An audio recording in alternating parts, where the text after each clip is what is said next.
Oh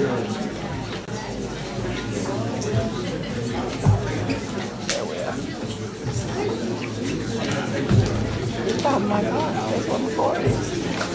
Isn't that what it's supposed to be?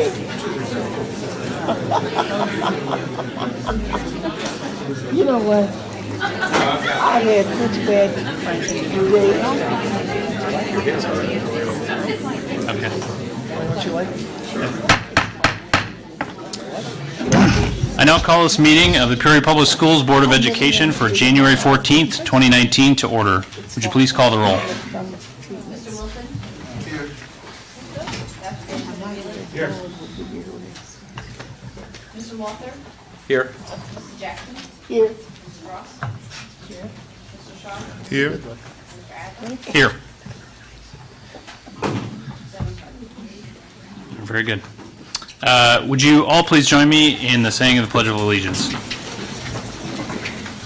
I pledge allegiance to the flag of the United States of America and to the republic for which it stands, one nation, under God, indivisible, with liberty and justice for all. All right, the next item on our agenda is announcements. Do any board members have announcements? I do. Mr. Wilson. The Warrior Way Cafe will be open for lunch on Thursday, January 24th. Lunch menu will be posted on the district website and social media.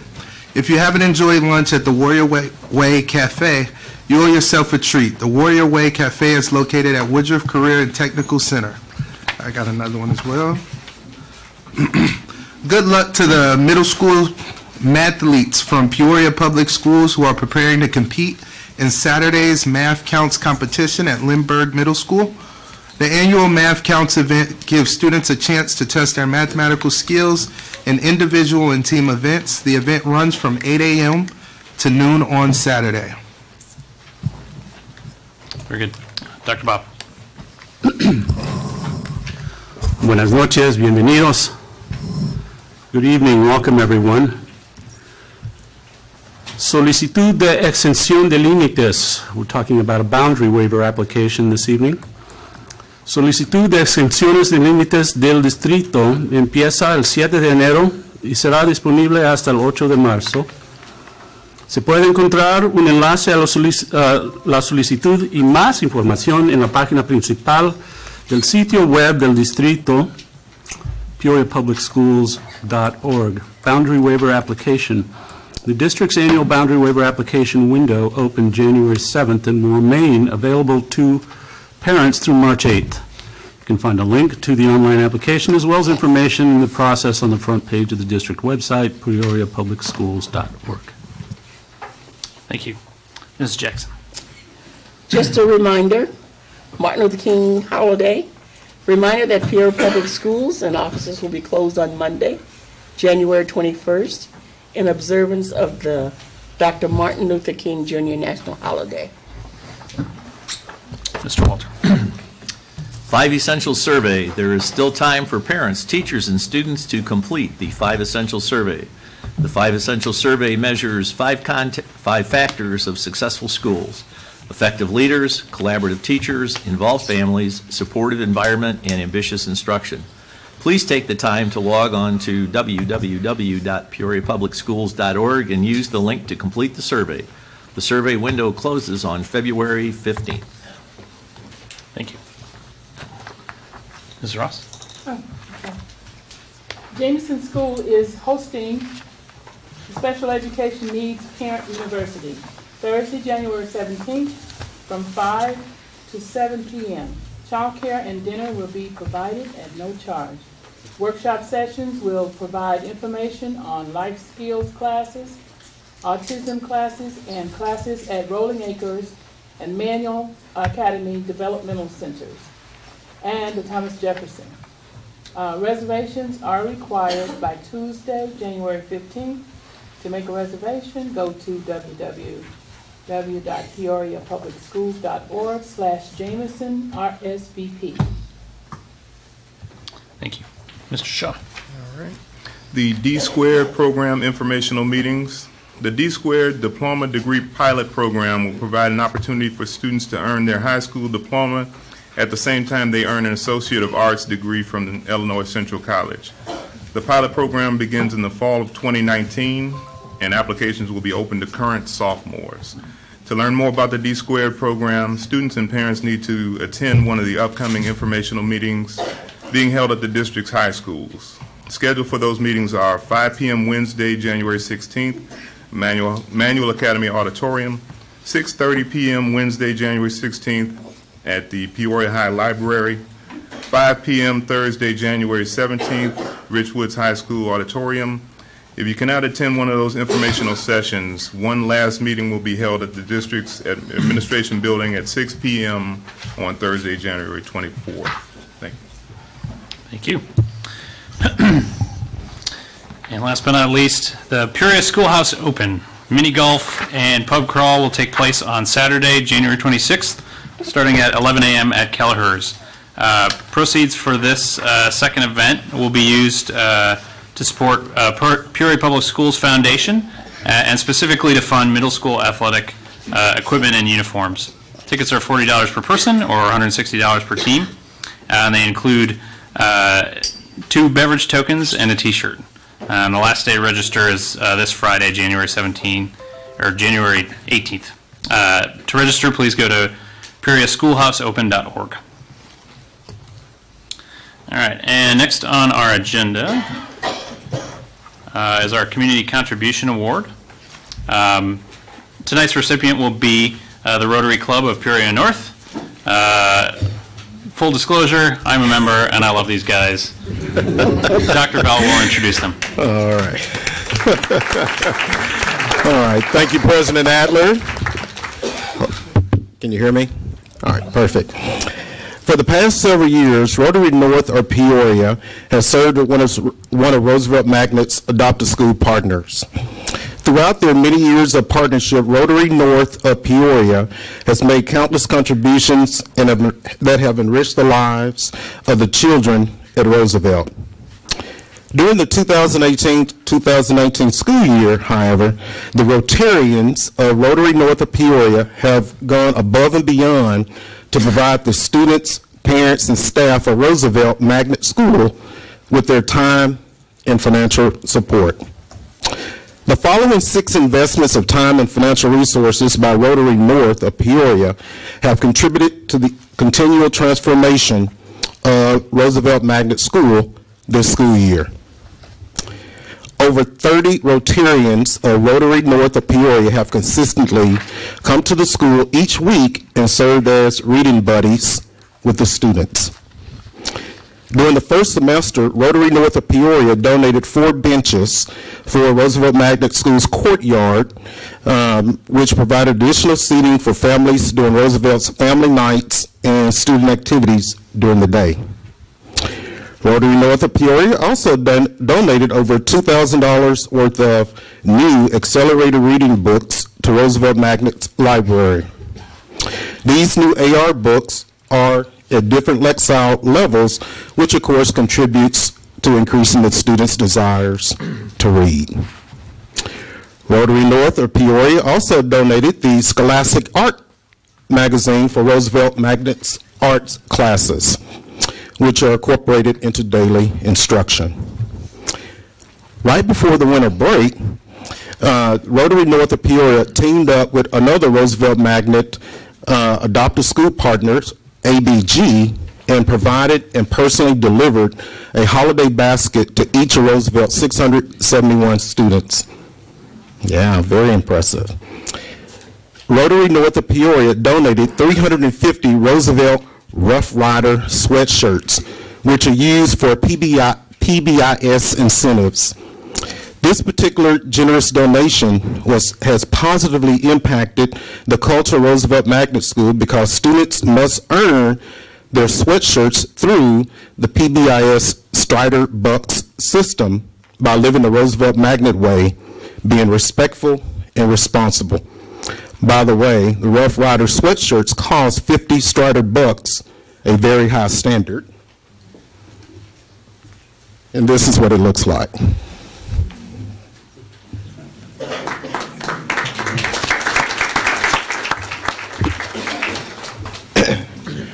As quoted a few weeks ago by the principal of Roosevelt Magnet School, Ms. Cindy Clark, quote, Rotary North of Peoria has been a very wonderful adopted school partner that has positively impacted Roosevelt.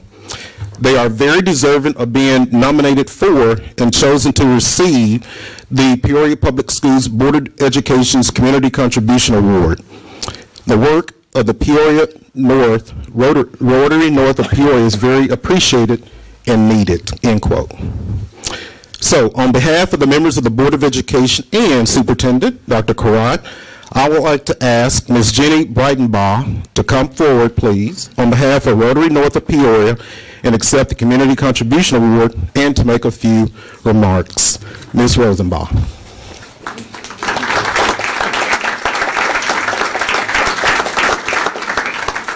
Thank you for this honor. I represent 183 members of the Rotary Club of Peoria North, and I guess I just like to say it's so easy to do it for the kids. Literacy is an area of focus for our Rotary Club, so it's just a wonderful partnership. And Principal Clark is a leader that has vision for her school, which is incredible because we sit down and she shares her vision, and then Rotary's a great partner. We come in and help do the projects, and so that it's just been wonderful and so fulfilling. So we're happy to do it, and we look forward to continuing our partnership.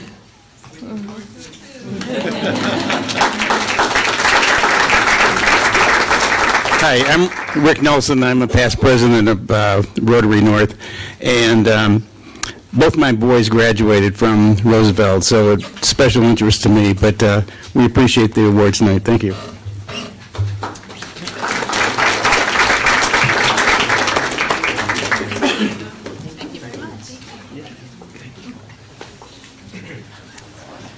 Thank you, President Adler. Thank you. Next up, we have the Remarkable Spirit Award, and tonight we'll be recognizing Mr. Andrew Rice from Manual Academy, and he will receive his escalades from his principal, Betty Zilkowski. Thank you very much. I brought some props. This one's yours too, isn't it? It is. All right. Mr. Rice started, good morning, or good afternoon, good evening, sorry. Okay, it's just one big day. I do want to, I'm very pleased that, that Mr. Rice got the Remarkable Spirit Award. There isn't another educator in the district that's more deserving. In 2008, when we started, Mr. Rice put together the manufacturing program, built it from the ground up. We are now, it's thriving, it's doing very, very well. He teaches manufacturing, technology and engineering, and welding. His students are very, very involved. Some of the work that they do, this is metal work that a young man made for me, and I do believe he had to program the computer in order to do all these little cuts out of metal. And so that is one of my treasures. Another young man this year put together, he made all of this with a band saw, and then he sanded it for me. So these are just two things that were given to me. This item was designed and built up through a 3D printer. So our students are doing and manufacturing things that are just phenomenal. And they're very, very proud. They carry them around like little badges. And then you say, "Ooh, I like that. Would you make one for me?" And oh, yes, they do. Through his relationship with Caterpillar, Mr. Rice has been able to open up the doors for many of our students. Last year, 7 students, were involved in the CAT E for Life program. This year, we have 16 students going, part-time at CAT, part-time, and it's opened up the whole school vision as to what education can be. Mr. Rice doesn't just spend time in the school. Every single Caterpillar student has his phone number. They text him. He worries about them. He goes down and checks on them on a weekly basis, on a daily basis, and he's involved with them. After school activities, he's taken kids to the Skills USA regional? The state. State. Last year they went to state and they worked out with their welding pieces and such. So every student kind of has a place in his heart. A fact that some people don't know is that Mr. Rice lives in Pontiac. He travels at least 1 hour to and from, and he'll call on the phone and say, traffic's a little bit bad, but I'm on my way, or the weather's bad, I'm on my way, and he gets there every single day. To say that other people haven't asked him to find a job, and he could probably snatch one up just minutes from his home, but his heart's with us, and we are very, very appreciative to have him.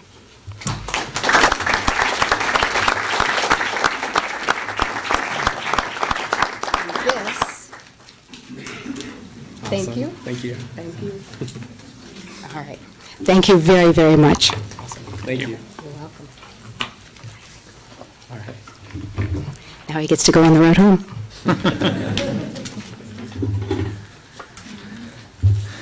Next up, we have a student showcase, and tonight we will recognize the Franklin Sewing Club, and to do the honors, Dr. Ann Bond. Good evening. I'm Ann Bond. I'm the principal of Franklin Primary School, and I have the honor of introducing you to some pretty amazing individuals. A couple of years ago, one of my teachers, Marilyn Woods, came to me and she's like, hey, I really want to teach some of our kids some sewing skills and some sewing practices and all those fancy words that seamstresses use, which I'm not a seamstress, so.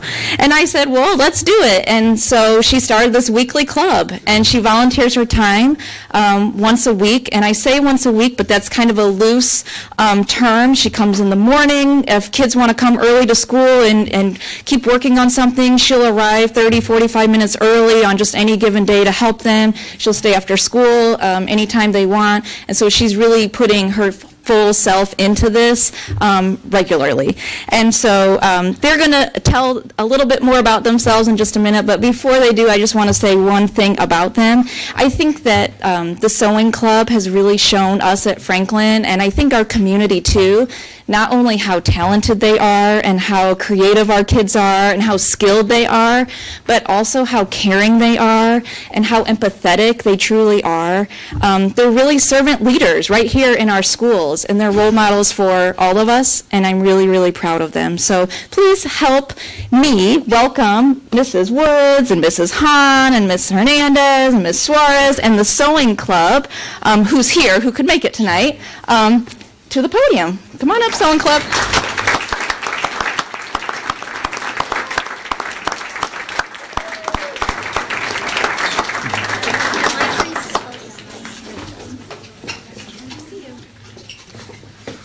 Hi, my name is Mike Chapel. I'm in 4th grade. This is my 2nd year in Sewing Club. First, I want to thank our principal, Dr. Bond, and the teachers for volunteering to teach us how to sew. I like Sewing Club because I've learned how to make lots of different things. However, before we could sew, we had to learn how to safely use a sewing machine so we wouldn't get hurt. I am glad that I like math because we had to measure the fabric before we could sew. My first year in Sewing Club, we made 22 blankets for preemie babies at Frank Census Hospital. This year, we made over 50 blankets, 50 pillows for the cancer patients at Illinois Cancer Center. When we handed them their pillows, they hugged us and had a big smile on their face. They were surprised we kids knew how to sew. Sewing Club has inspired me to sew more things at home, and I could make money off my family. It has also taught us how important it is to give back to the community. Thank you. Dr. Karak, could you please come up to receive your gift from Sewing Club? We have gifts for all board members.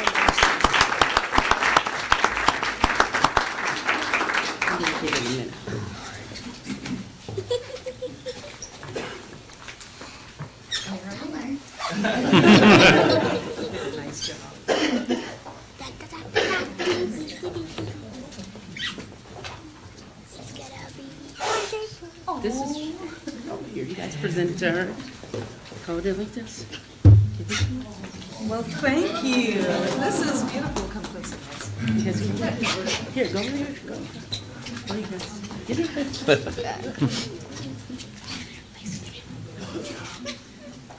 You did an amazing job. It has my name on it and it says superintendent with a heart and there's the embroidery. It's beautiful. Thank you. We very also much. have Thank you. pillows for every board member, so if you don't mind, give us a couple minutes. They want to present them to you. If you don't mind.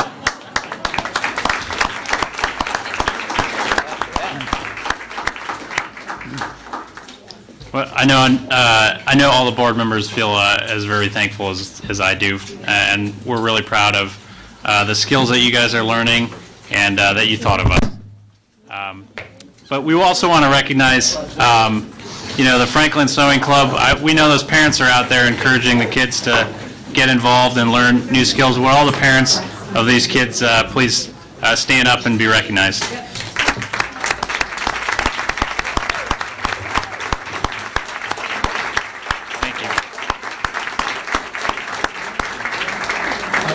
I would like to thank you all very much. I really need something to help me sleep up here, and the pillow is just perfect. Go ahead, Mrs. Jackson. Oh, no. Oh, thank you. What's your name, honey? Tegan. Thank you. That's very nice. This is cute. First of all, I'd like to thank them for the pillow. But I want you to know I received one about 3 weeks ago. The children came to the Illinois Cancer Center while I was there, and we used pillows to put under our arms as we go through treatment. And they were the most mannerable, wonderful children that I have seen. Makes me cry. In a long time. They came in, and every person that was getting treatment that day received a pillow. And I use my pillow, I keep it in the car. I'll be finished, so I'll miss them after about another month. But I want you to know that you have some wonderful children that are sewing, and every person up there just enjoyed them immensely. So I want you to know that you're doing more than just making pillows. Thank you. You are touching people's hearts. Thank you. Thank you.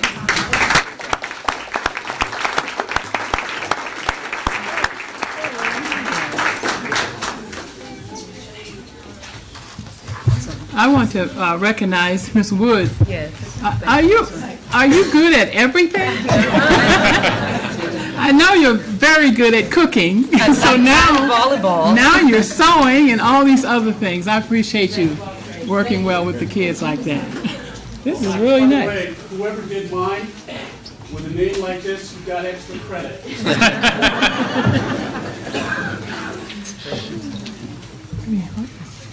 Embroidery down there. Nice.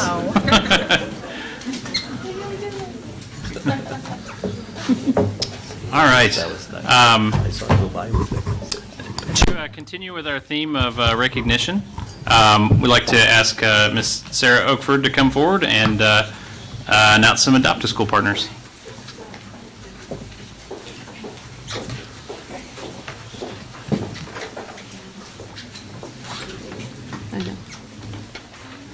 Good evening. My name is Sarah Oakford, like Dan said, Mr. Adler said, sorry. And I'm the Adopt-a-School coordinator for the Peoria Public Schools Foundation. And I just wanted to say I have no show and tell for you, or no presents, so. But I have 12 adopters. So it is my pleasure to welcome you all to In Attendance to honor these and celebrate these different organizations who have shown commitment of their time, energy, and expertise to an individual school. The overall objectives of each partnerships are similar but can vary in their involvement and interaction between the school and the adopter. Today, we will be recognizing 12 groups for their outstanding contributions. Currently, it is my pleasure to introduce Andre Allen, who sits on the foundation board and is a member of my Adopt a School Advisory Committee.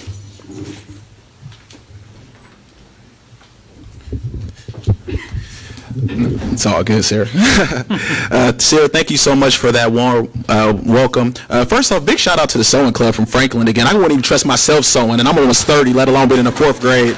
I'd have lost a finger or something, so shout out to you all. And can I get a pillow later? Maybe, just see if we can squeeze that in there. But it's so good to see everyone here today. I'm certainly honored to present these certificates. I know there's been a lapse in our ceremonies for a little while, but we're getting back on track with our ceremonies. And I'm glad we have time to recognize all the wonderful contributions our various partners are making.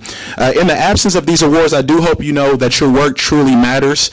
These certificates signify a relationship between a school and a partner in which the partner will serve and support the children, parents, and the teachers of the various schools. Today's awards demonstrate some of the outcomes of hard work behind those ongoing partnerships and remind us of what we can accomplish together. Together, all of the schools receiving these awards, all the partners receiving these awards have led efforts that provide mentorship, programs, and materials needs for our students, giving the students opportunities to engage in activities that otherwise would not be open to them, providing snack packs for the weekend so children have something to eat, providing presents to our students, unconditional support, and responding without hesitation, anticipating our needs, and providing outcomes for our staff, mostly just surround us with love and appreciation for what we do is truly a blessing. At this time, I want to bring Sarah back up here, and she's going to acknowledge our various partners. When I say your name, can you please stand?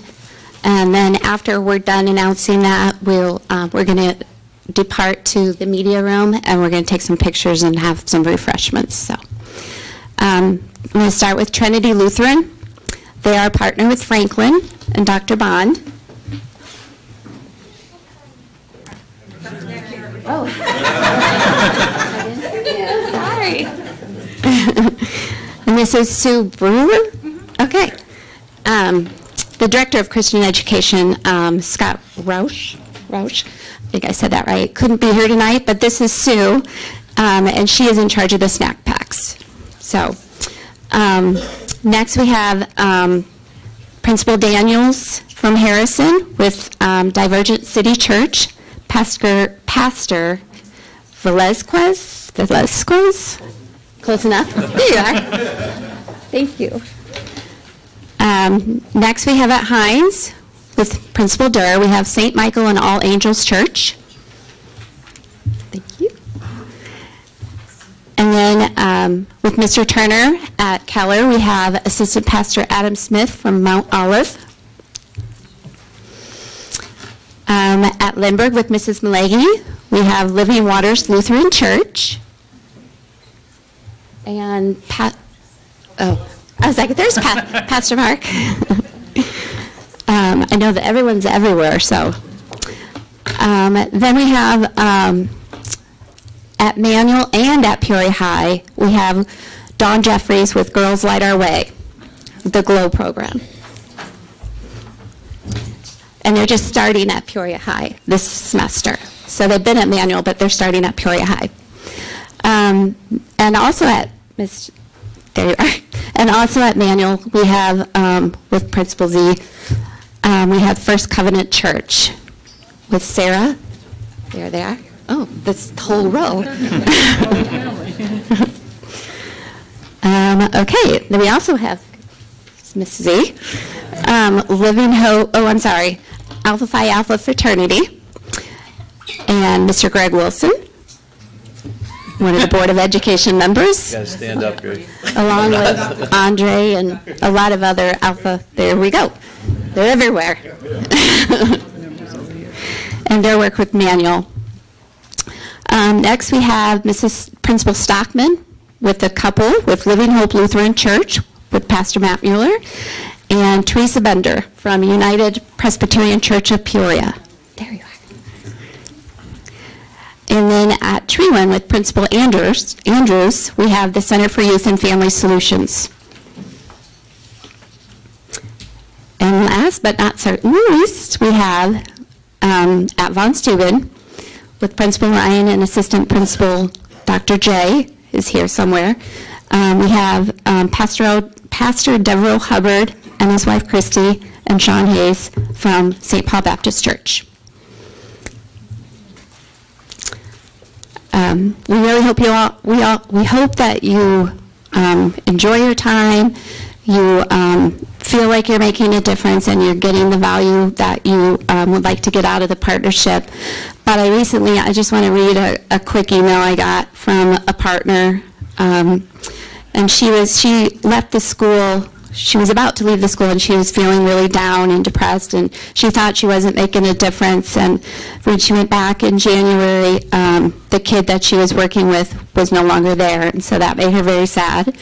And she actually was about ready to leave the door, and the lead teacher came over to her and told her that she shouldn't feel bad, that the kid actually moved back to his original school. He met his goals, and she just wanted to share with her that because of her, she made a difference in that child's life. So I hope you're all very proud of your work. I know all the schools are very thankful, and if you could all give yourself a round of applause.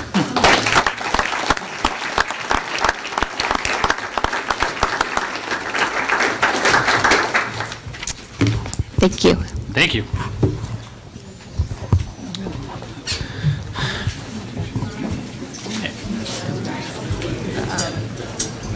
And next up, we have Most Improved Attendance Awards from December. Thank you, President Adlin. Great job, Sarah and partners. Thank you. It takes that entire village. We love you. We love what you're doing for the kids. Hi, Mrs. Jeffries, Dr. Jeffries, and the entire crew. Thank you so much, partners. We're making a difference for sure. You're making a difference. Our motto is, schools can't do it alone, but a community can. And that's really a good example of that. Attendance board and team attendance continues to be a big deal for us here at Peoria Public Schools. We've been monitoring since I've been back for 4 years. The attendance, principals have done a really nice job every day. They have their attendance plan and they're working their attendance plan, and we're seeing ongoing incremental improvements. But for the month, and obviously this is our monthly recognition, and so we are going to recognize the most improved attendance for the month of December. 3 buildings have risen to the top 3 spots regarding the most improved attendance for the month of December, and I wanted to congratulate these buildings. And 3rd place is Jameson. If Jameson's principal is here, please join us at the podium. I'm actually going to ask everyone to come up at the same time. 2nd place is Manual Academy, and 1st place, Day Treatment. And so, yeah, this is awesome. So Jameson went, and we're comparing attendance numbers from the previous year to this year, right? So 2017 to 2018. So Jameson went from, they saw an increase of 3.3% increase this year, and Manual saw a 3.49 increase, and Day Treatment, Miss Andrews, which is beautiful, a 4.85. So congratulations to all 3.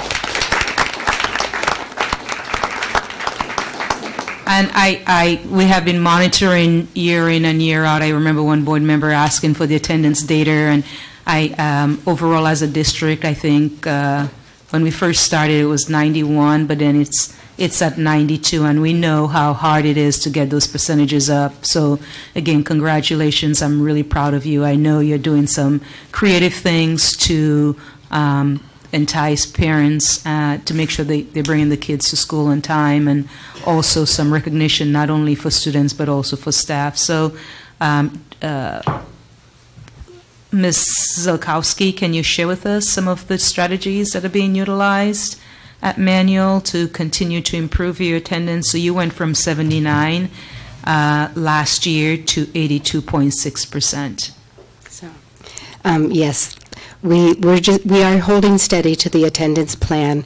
We're working with individuals and small groups, very, very focused. We've put some in advisory groups so that they can get a little bit more of what they need.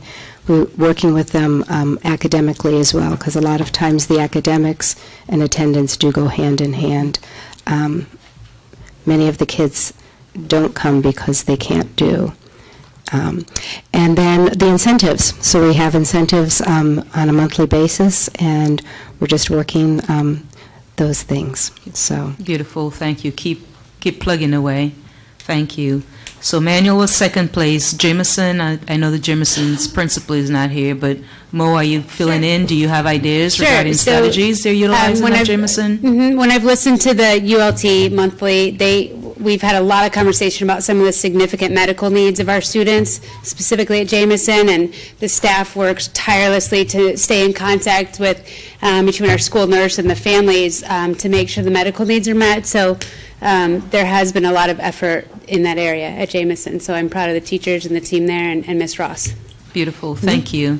And Mrs. Andrews, again, congratulations. You are the most improved for the month of December. You do have bragging rights. I will bring that banner down to you in a few minutes. In the meantime, and that day treatment too, that is a really, really needy group that needs a lot of specialized attention. So actually that's a huge accomplishment to you and your staff and students and families. So share a little bit more with us, please. Well, first of all, this is awesome. And it's one of the groups in our building that very rarely get recognized for doing anything well. They are our students who struggle behaviorally, academically, social-emotionally, and I think what's really most important is putting the right people in front of our kids. And we've really worked to do that, and then making the kids feel like they're wanted. And then we've really turned the corner to not focusing on behavior so much, but actually focusing on the academics, and kids are starting to feel successful. And so I think that that's very, very important. And when they feel that success, they want to be there and get more of that. So kudos to my staff. I know some of you are watching. I'm really proud of you guys and very proud of our kids.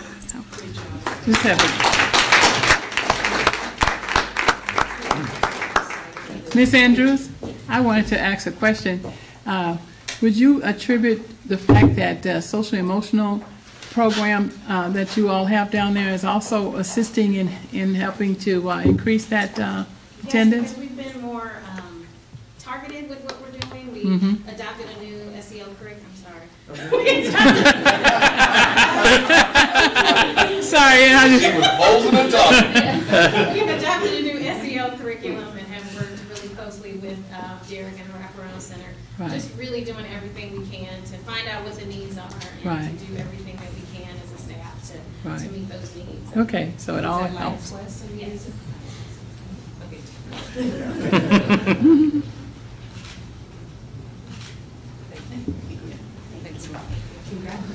Great job.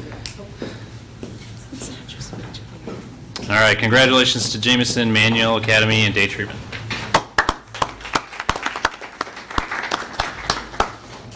Next up, we have a district presentation, facilities report update. Mr. Willis.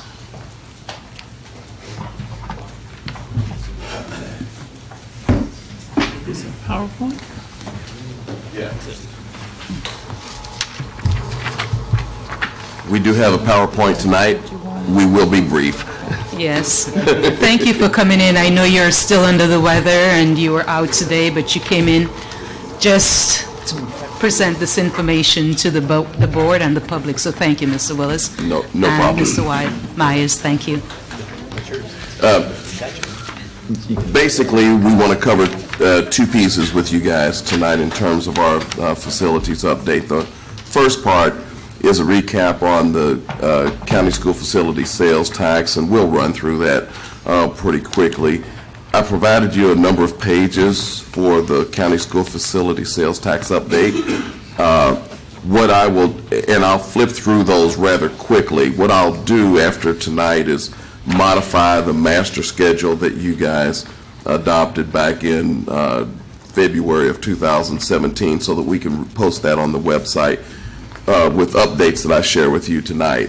But I mainly wanted you tonight to have for your takeaway those individual projects because that'll be what we'll update later. But if we would flip to page 1, the first 3 pages are what we have accomplished the first 3 summers. Who's clicking? Okay. Thank you. And what I would like for you to draw your attention to is the green bars with the writing inside. I know the writing is hard to see, but it says complete. And basically, wherever you see green bars with white writing inside, those are the projects that we've completed. Yellows on these particular sheets indicate projects that are scheduled for the coming summer 2019. Dave, if you just flip through to the second page where you can see the next set of schools, most of the projects that were scheduled were completed. And then page 3, same, thanks. If we stay there for just a second, this is page 3 of that first set of, the first 3 pages, projects that were completed summers 2017, summer 2018. There were about a dozen of the projects that are scheduled for 2019. And quite frankly, those were cases where we were bunching projects and it didn't make sense to do a project in 2017 when you could wait a summer and do it in 18, or do a project in 18 when you could bunch it with some projects in 19. So that's where you see the 2019s primarily. If you go to the next set of projects, summers 2019, 2020, 2021, that's what's reflected on the next 3 sheets. And so we don't have nearly as many projects for those following 3 years as we had scheduled for the first 3. What I'll draw your attention to, though, is we had for these projects that were scheduled for 19, 20, and 21, there were about a dozen of them that have already been accomplished. In short, that really kind of makes us ahead of schedule. And if you'll, Dave, if you'll go to the bid results, there you go.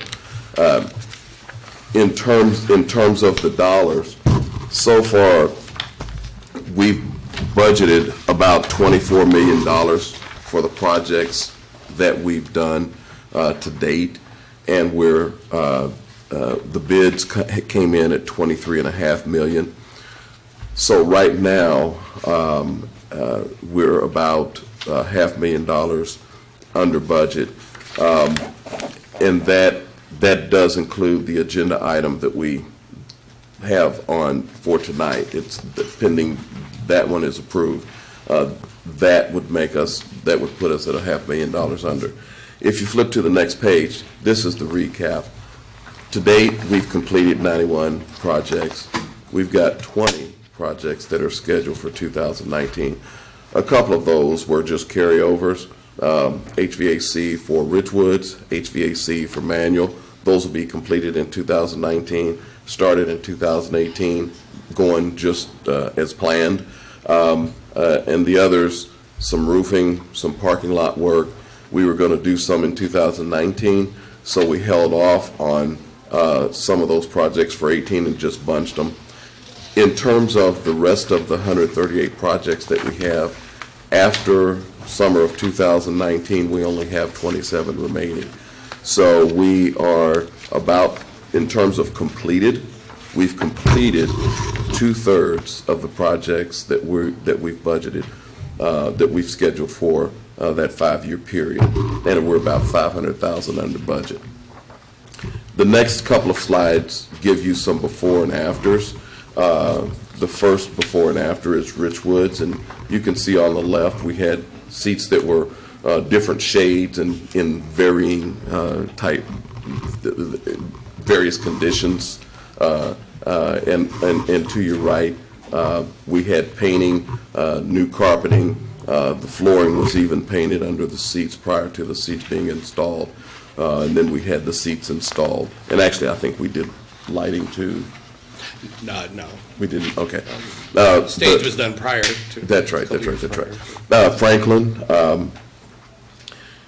the tree is on the left. Inside joke. And it's still there on the right. And it's still there on the right. And this was a project where we collaborated with the Franklin community. We came out with a better project than we went into that project with. And on the right, you'll see the new parking lot. You see the playground, and bottom right corner, you see some landscaping that happened at Franklin School for the additional parking. Keller is next, and on the left, actually left and right, you can see the existing parking lot. And then the picture on the right was grading and stuff that occurred right before we were able to lay new asphalt and that kind of thing. And then the next set of photos shows you the finished product over at Keller. And then we did do a new playground at Keller as well. And then the final before and after is Sterling Round. We had a set of classrooms at the back of Sterling that had corkboard walls and that kind of thing. So this shows you what those walls look like after we got the corkboard off, and what the classrooms look like, drywall, new tile on the floor, that kind of thing. That gives you a real quick overview of the county school facility sales tax project. Back in 2016, we looked forward, budgeted almost 140 projects, pitched the sales tax to the community. The sales tax, the community supported that, and we were able to do those projects that we had planned. Because we decided to fund those projects with bonds so that we could get started on the work. But state law doesn't allow you to use all of the monies that you bring in on the sales tax for bonds. They want you to leave a little bit of cushion. Basically what that means is, and if you go to the next slide, we'll illustrate this a little bit cleaner. We have we have additional monies to do some things with. First, let me walk through some proposals that we have for the 2018-19 budget. Basically, at our 3 high schools, we want to do some projects. At Manual, we want to resurface a track. Richwoods, we want to resurface a track, and the Richwood track is in far worse shape than the Manual track. And then we have a stadium entrance issue at Peoria High. It's basically like trying to thread a needle. And so we've got the property, bought it a couple of years ago, and are able to expand that entrance, and so we want to do that. Rolling Acres needs a fire alarm. One of the things that I wanted to bring up on the county school facility sales tax, we've got a couple of projects that are going to shift around. The science labs were scheduled for summer 2019. We'll be finishing up HVAC, so we're actually going to push those out to summer 2020. And then the Roosevelt cafeteria was scheduled for 2020. We're able to do that now, and so that's scheduled for summer 2019. When I do the master schedule, in terms of big adjustments, those are probably the biggest things that you'll see. These projects total $1.9 million. That the last $1 million includes additional money for science labs, because we schedule about $1 million, $500,000 for each lab, a lab at Richwoods, a lab at Manual. But we know that we'll need more than that, and we propose to use some of the remaining facility sales tax monies in order to fund that. Can you share why not Peoria High lab? Oh, they had renovation a couple of years ago, I'm sorry. Peoria High had a renovation a couple of years ago. If, Dave, you flip to the next slide. The first year of the County School Facility Sales Tax Project, we received $3 million. We used $1.1 million for the bond payments. We sold the bonds in installments, and so we didn't have a full flight of bond payments in place for 17-18. Basically, that left us with some extra monies. That's what we're proposing. The slide that you saw before that totaled 1.9, we're proposing to use that this 1.9 to fund those projects. And if you go to the next slide, for the 2018-19 year, the year that we're in, we're expecting about $4.1 million on sales tax, and we've been right on in terms of projections. Our bond payments, we anticipate at $3.5 million. We'll have another bond sale that we'll ask your approval on over the spring, but we believe that we'll have leftover monies this year of about $600,000. There's some tile work on your right side. You'll see the proposed projects. There's some tile work, some minor remodels, some carpeting work, and some signage that total about $630,000, and that's how we would propose to allocate those monies. Point of information on a couple of those. On the remodels, one is Maud Sanders. A project there is related to a grant that's been submitted. If the grant's not approved, we wouldn't do the project because our portion of the project would come out of this budget. And then the second one is the stadium sign. We're moving forward with that. I've got a meeting or two on the stadium sign this week. We anticipate that's going to run about $120,000, and basically what we're proposing is to just split those that $120,000 over 6 years so that we're not paying over $20,000 any one year, and we believe that donations and that the APSCO students would help us pay for that and kind of keep that on budget. I think that is it. Any questions you have, I'll be happy to. I have. Did you want to? Mrs. Ross. Did you want me to go back to the other slide? No, this Okay. is the cafeteria at Roosevelt. We are anticipating that being basically almost paid for through the TIF monies, is that correct? Not the sales tax money. That is the hope.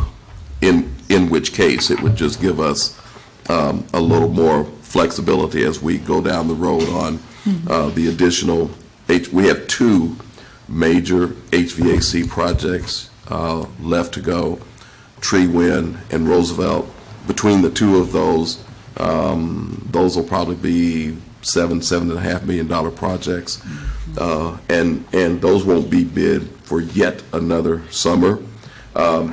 Obviously, the more flexibility we can have in terms of those projects compared to budget, the better off we'll be. So yes, that would help. It could be the case. Yes. And the other question I have is that is manual. Did I miss in the presentation the security measures in manual similar to the ones at Richwoods? You know, when you go into Richwoods, you have to go to the office first. The manual is kind of wide open, except that you have someone at a desk. And I thought that we had talked previously about all of our schools having that level of security. That was not part of the county school facility sales tax package. But if that's something that we need to look at, it definitely could be one of those projects that we add. But I'll double check my notes, but I'm pretty sure that was not one of the scheduled sales tax projects. I know I didn't see it on the schedule, but I was wondering why didn't we add that in? Because we have always talked about security, you know, being an issue, or we want to just get out in front of it. But when you walk into manual, you know, you're already in there. But when you walk into Richwoods, you've got to go Sure, yeah. go to the office, just Yeah. like Franklin and different ones. I can probably offer, there's been a preliminary design regarding that security entrance. I know we had talked about it some years ago. I believe between the HVAC project getting done first, because you have exterior doors that you'll see later on manual schedule. So at that time, when you're looking at the exterior doors, it would involve the front main entrance. That would be the opportune time to look at When your we're talking security. about later on, how long? I believe that's scheduled for 20 or 21. Probably 20, because we knew we would be finishing the HVAC up on 19, and I think that was 20. Yeah, with the new ceilings put in, Yeah. the lighting, addressing that to the HVAC side for the efficiency lighting, it made sense to pull that back. Even if it was on the schedule, it would make sense to pull that back and address that when we talk about exterior, the exterior doors. I hope that helps. Well, it does. I just, over the years, we had talked about needing additional security at all of our Correct. schools. And What makes that school challenging is the egress, getting into the school and still allowing by code. Yeah. So you got to have a way to block that off to channel them into the main office without disrupting egress. So. We do have the exterior doors scheduled for 20, and we can that would be the time to look at what you're talking about. Gives us an opportunity and to wrap up the HVAC project before we start looking at it. Yeah, and we did that with a couple of locations. We combined the safe entrance work. Yeah, Whittier with and the- Maud Sanders. with door and exterior door work. So it would be hard for us to fit that in for summer of 19 anyway, just because you'd have to design and figure out what your scope is going to be. But we're going to be doing exterior door work in 20. It makes sense for us to just attach it to that. So we can just plan on doing that. We'll keep our fingers crossed. Go ahead. Ms. Jackson, go ahead. First of all, I'd like to thank Mr. Willis for coming in. Just stay away from He's me. really, just stay away from me. Just stay away from me. I wasn't going to say anything. And I know he's laboring over there to give us this information. And I know manual's is an issue because of the huge foyer that you got to get in to get down and around, almost the whole hallway to get around the corner. So I'm sure it's going to take a lot of planning and to figure that issue out, especially with all those doors. I think there's about 10 doors in the front, isn't it? Yeah, it's quite a few. Yeah. But the building committee, Dr. Bob and I, and before that, Dan Walther, had talked about making a presentation so people, the citizens that are paying this money that you gave us, can see what we're doing. We want to make sure everything we do is transparent, above board, and we think that you need to see what's happening in your schools. So the key was to come to a meeting to show the citizens where your money is gone. And those of you that have not been in our schools and have not walked around inside, not only there are good things going on inside the school with our kids, there are great things going in with the new seats, the new doors, the whole system of what we were trying to do to air condition our schools and make our schools comfortable for our employees and our students. So this is a way to say, this is what's happening in the district. And we think we're doing a great job. And I first of all like to thank Dave. He and his crew has really worked with us to get this done. And anything you need, if you ask Dave, he'll know what was done and when it was done. But we want to make sure that the citizens saw what we were doing, and know that your money is not being thrown out the window and not in, it's not in vain. So our kids are going to go into beautiful schools inside. And Dr. Bob and I and David talked about, if you bought a house, if you walk up to the house and it doesn't look good outside, you don't want to go inside. So great things are going on inside. The next thing that we want to tackle after we do all this is start looking at the outside of our schools. So our kids and our employees, when they walk up to a building, they'll see a beautiful building outside and a beautiful building inside. But we just want to make sure the citizens know what we've been doing with our schools. And take some time. Push the buzzer. Go in, talk to the principal, and let them show you what's being done in our schools. You should know what's going on. You should know what your kids are using, and I think the employees are beginning to say, it looks pretty good in here. So we just want to let you know that we want to make sure that you know what we're doing with your money. Thanks, Mr. Willis. Well, one other point I wanted to mention. Before 2019 is out, and we didn't start until 2017. Before 2019 is out, we will have air-conditioned 6 schools. And that was all possible with the sales tax monies. So, been fortunate. Thank you. Mr. Walter. Yeah, I've got a couple questions for you, Mr. Willis. Thanks again for showing up. The Richwoods track surface repairs, I'm eternally grateful for, and I've been encouraging some support in that area. Those from the Richwoods area understand we haven't had a home track meet in 7 years. That kind of leads into my second question. With all due respect to my Peoria High friends, can you expand on what the stadium entrance expansion is and the remodel at Peoria High? Several years ago, the previous board sunk millions of dollars into remodeling and doing Peoria High. And I'm just questioning, what is the $300,000 entrance issue there at Peoria High, and what is the remodel that's going on? Could you help me with that?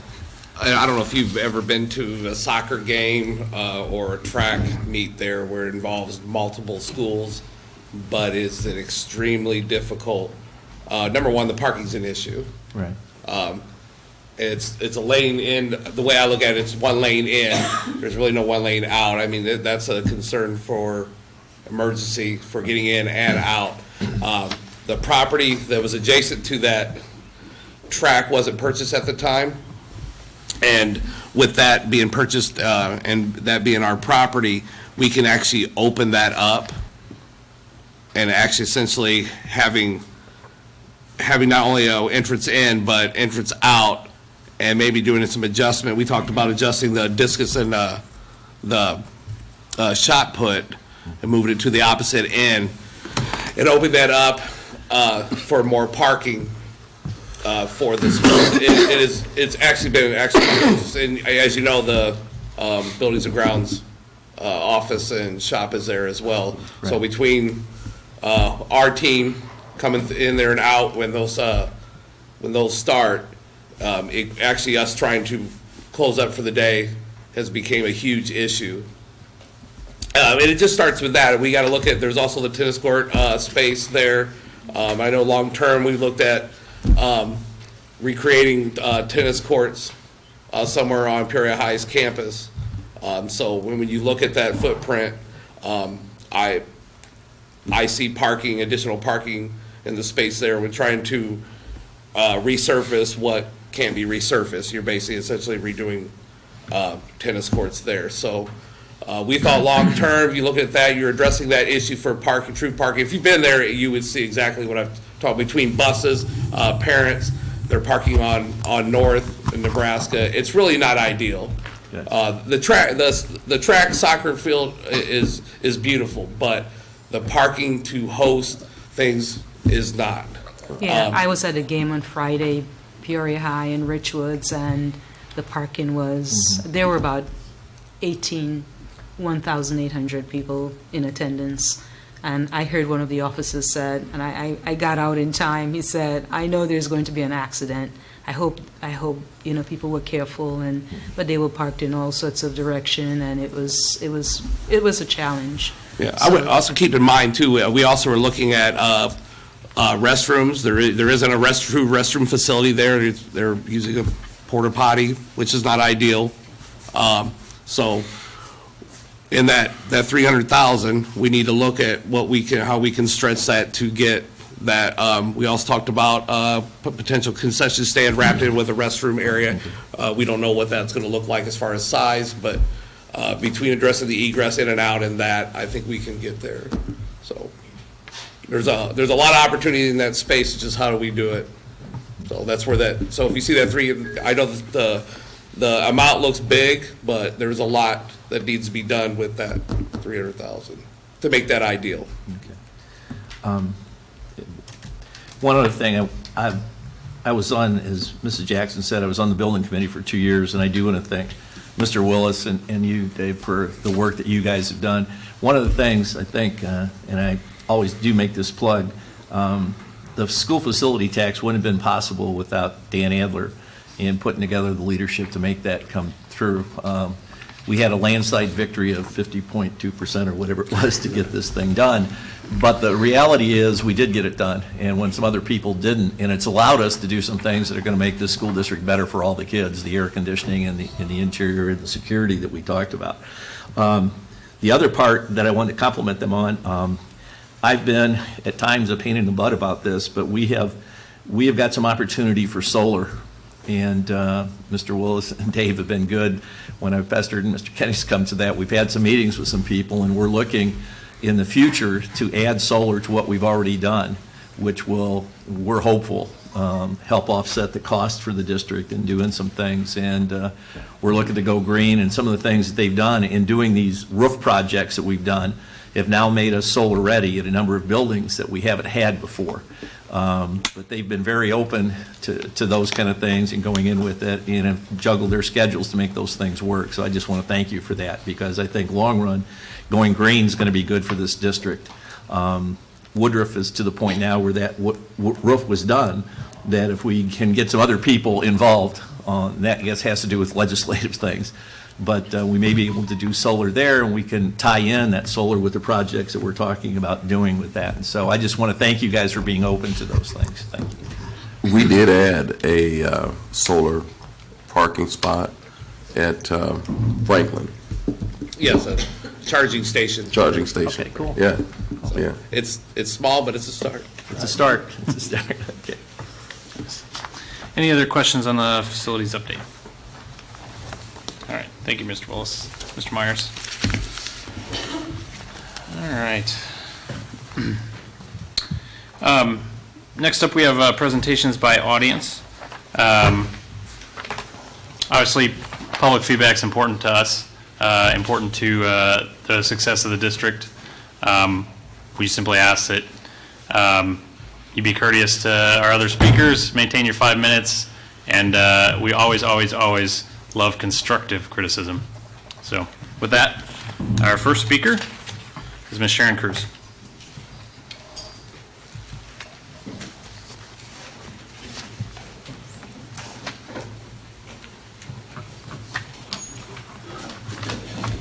Last Thursday, I received a conference call from Tom Welch, Shannon Marlin, and Sharon Carrot. I believe the purpose of the call was to find out why I was questioning the use of the number 17 instead of a grade for students who were in class until the end of the semester. Both Marlin and Carrot seemed to insist that the only reason for a 17 was to indicate a transfer from one class to another or a withdrawal from the school. In other words, we have made no progress since my initial questioning of this issue on November 13, 2018. Since then, I have passed out considerable data that questions the use of the number 17. All responses to date have been less than informative. In this recent phone call, I detected that especially Marlin and Carrot were questioning the accuracy of the data that I had compiled. I stated that it doesn't make sense to question my compilations since the information comes directly from the data I was given.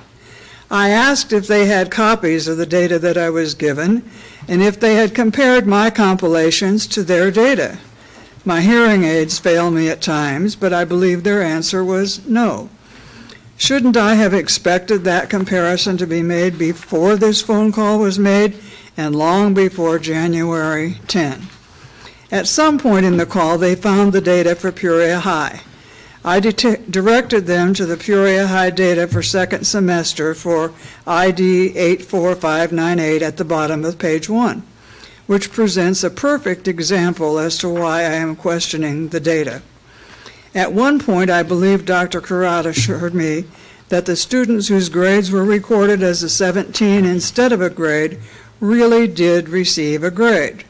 Since I received no such data, am I supposed to be satisfied with this reassurance? I have very recently received another explanation that I haven't quite comprehended yet. I believe the main purpose of the phone call was probably to respond to Dr. Bob's request at the last board meeting to provide me with an answer to my questions. I trust you will allow me now to present the public comments that I prepared for tonight to explain the new data that I have given you and to be sure you understand my questions about the data. Earlier, Dr. Karat emailed this explanation for the use of number 17 instead of a grade. Once a student is assigned to a particular course and attends one day, the student will show in a teacher's grade book for that course.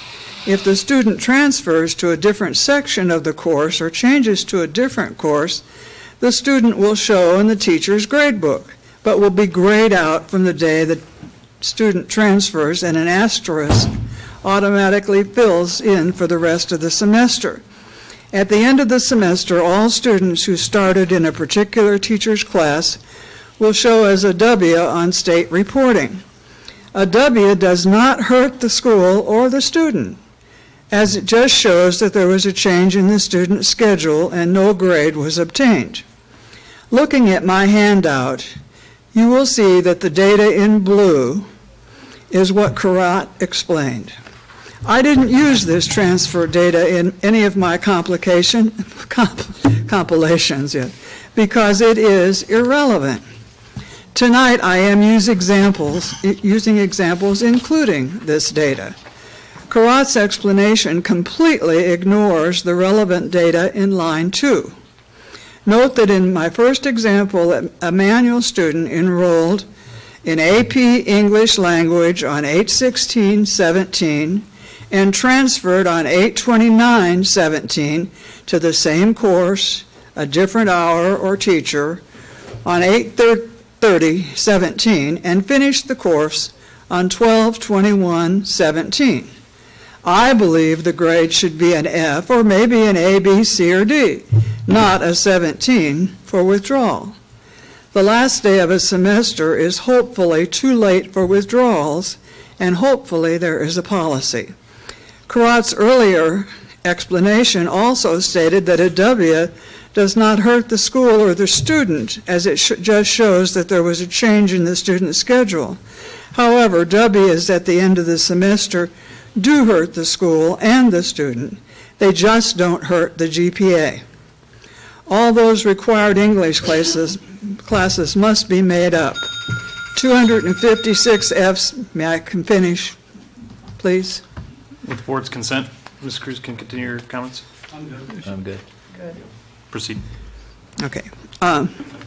All those English classes must be made up. 256 Fs at manual and 451 at Peoria High. That's all classes, not just seniors. And 208 Ws at manual and 332 at Peoria High. This data was on previous handouts. I have never heard a satisfactory explanation as to how students make up all these courses without summer school. Changes to the curriculum will not help the students who have failed required courses in the past, and probably not in the future either. I recently realized that I had received all of Peoria High's first semester 2017-18 grades in response to my January 17, 2018 FOIA request. Thus, I was able to see that the January data about Peoria High's first semester English grades was significantly different from the data that I received in response to my August 22, 2018 request for the same data. First, the grades from the January data were the usual A, B, C's, D's, and F's, but the August data listed grades as 2, 5, 8, 11, 13, and 17, evidently to meet state requirements. Why weren't the January grades coded with these numbers? When and by whom were the teacher grades changed to the state-mandated code? Were all grades at all schools changed? When and by whom were the 17s added? Certainly not by teachers. Page 2 to 12 of my handout show the January Peoria High English 4 grade, how the January Peoria High English 4 grades differ from the August grades. All I could do is count the number of A, B, C's since the fake IDs for the January and August data weren't the same. Thanks for bearing with me. Thank you. Second up, Mr. Terry Knapp.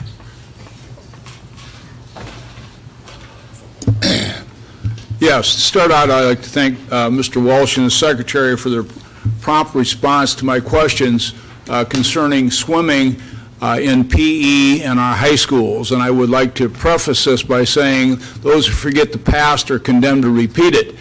In the late 1970s, we had several students die in pool-related instances at graduation. The high schools, Woodruff, I'm proud to say, was the first high school to have a lock-in. Manual and Central and Richwoods all followed. And we have not had a death to our seniors since that time in swimming-related accidents at graduation. I think that's important. Also, the district saw fit to start teaching swimming in PE. At all the high schools. This was very important. I was recently in Florida with Mr. Bill Rising, who was a college roommate of mine and played football with at Iowa State, and Chuck Siebel, Bill being a superintendent of Pleasant Hill and South Pekin, and Chuck being principal at Treewin and White School. We've been lifelong friends. Bill's wife swam every morning for 35 minutes, and we sat and talked at the pool every morning about swimming, basically, and how important swimming is. We found that, the question of Central and Lathan breaking the relationship with Bonnie Noble and the Park District and losing the Central Park pool for swimming, and at that time for the swimming team, because the swimming team then went to Woodruff. I think it's important for you to realize that. It came to my attention, and I talked with Mr. Walsh, that we are not teaching swimming at Manual, though the pool is full. We do not teach it in PE anymore. We do not teach it in PE at Richwoods anymore. That's a tragedy. We are looking for students who grow up, typically Bill Rising, my friend, who is an outstanding athlete and nobody tougher than he is afraid of the water. He wouldn't even get in the pool in Florida. Do you understand? When kids are afraid and they happen to get into an incident where they're in the water, it's very dangerous for that student because they will exacerbate themselves and drown much more easily than a student who's not been access to the pool. At Woodruff, for the lock-in, we typically had 2-hour period during the lock-in where the pool was open to the students. Mr. Uncle was our swim coach and PE teacher that taught swimming. The kids flocked to the pool for that 2-hour period. I think you'd find that same arrangement at Richwoods and Central and Manual when they had those facilities open.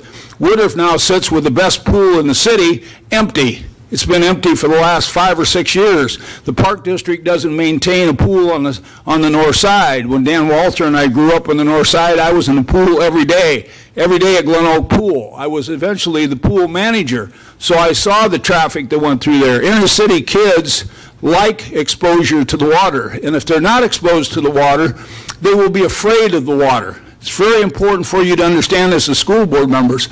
And if our PE people that we're hiring are not certified, you should enter into an MOU with the union and see that those teachers get certified so that they can open those pools. It makes no sense for Manual and Richwoods to have pools full of water all day long and not have kids swimming in them. It's not logical, and I know that happened at Olathe. I'm not criticizing Dr. Crowder, this present board, but you have to be aware that you've got to reimpose that, though Olathe simply disregarded it much the same as she did with fine arts. She destroyed the fine arts program in the city, and the board allowed it to happen.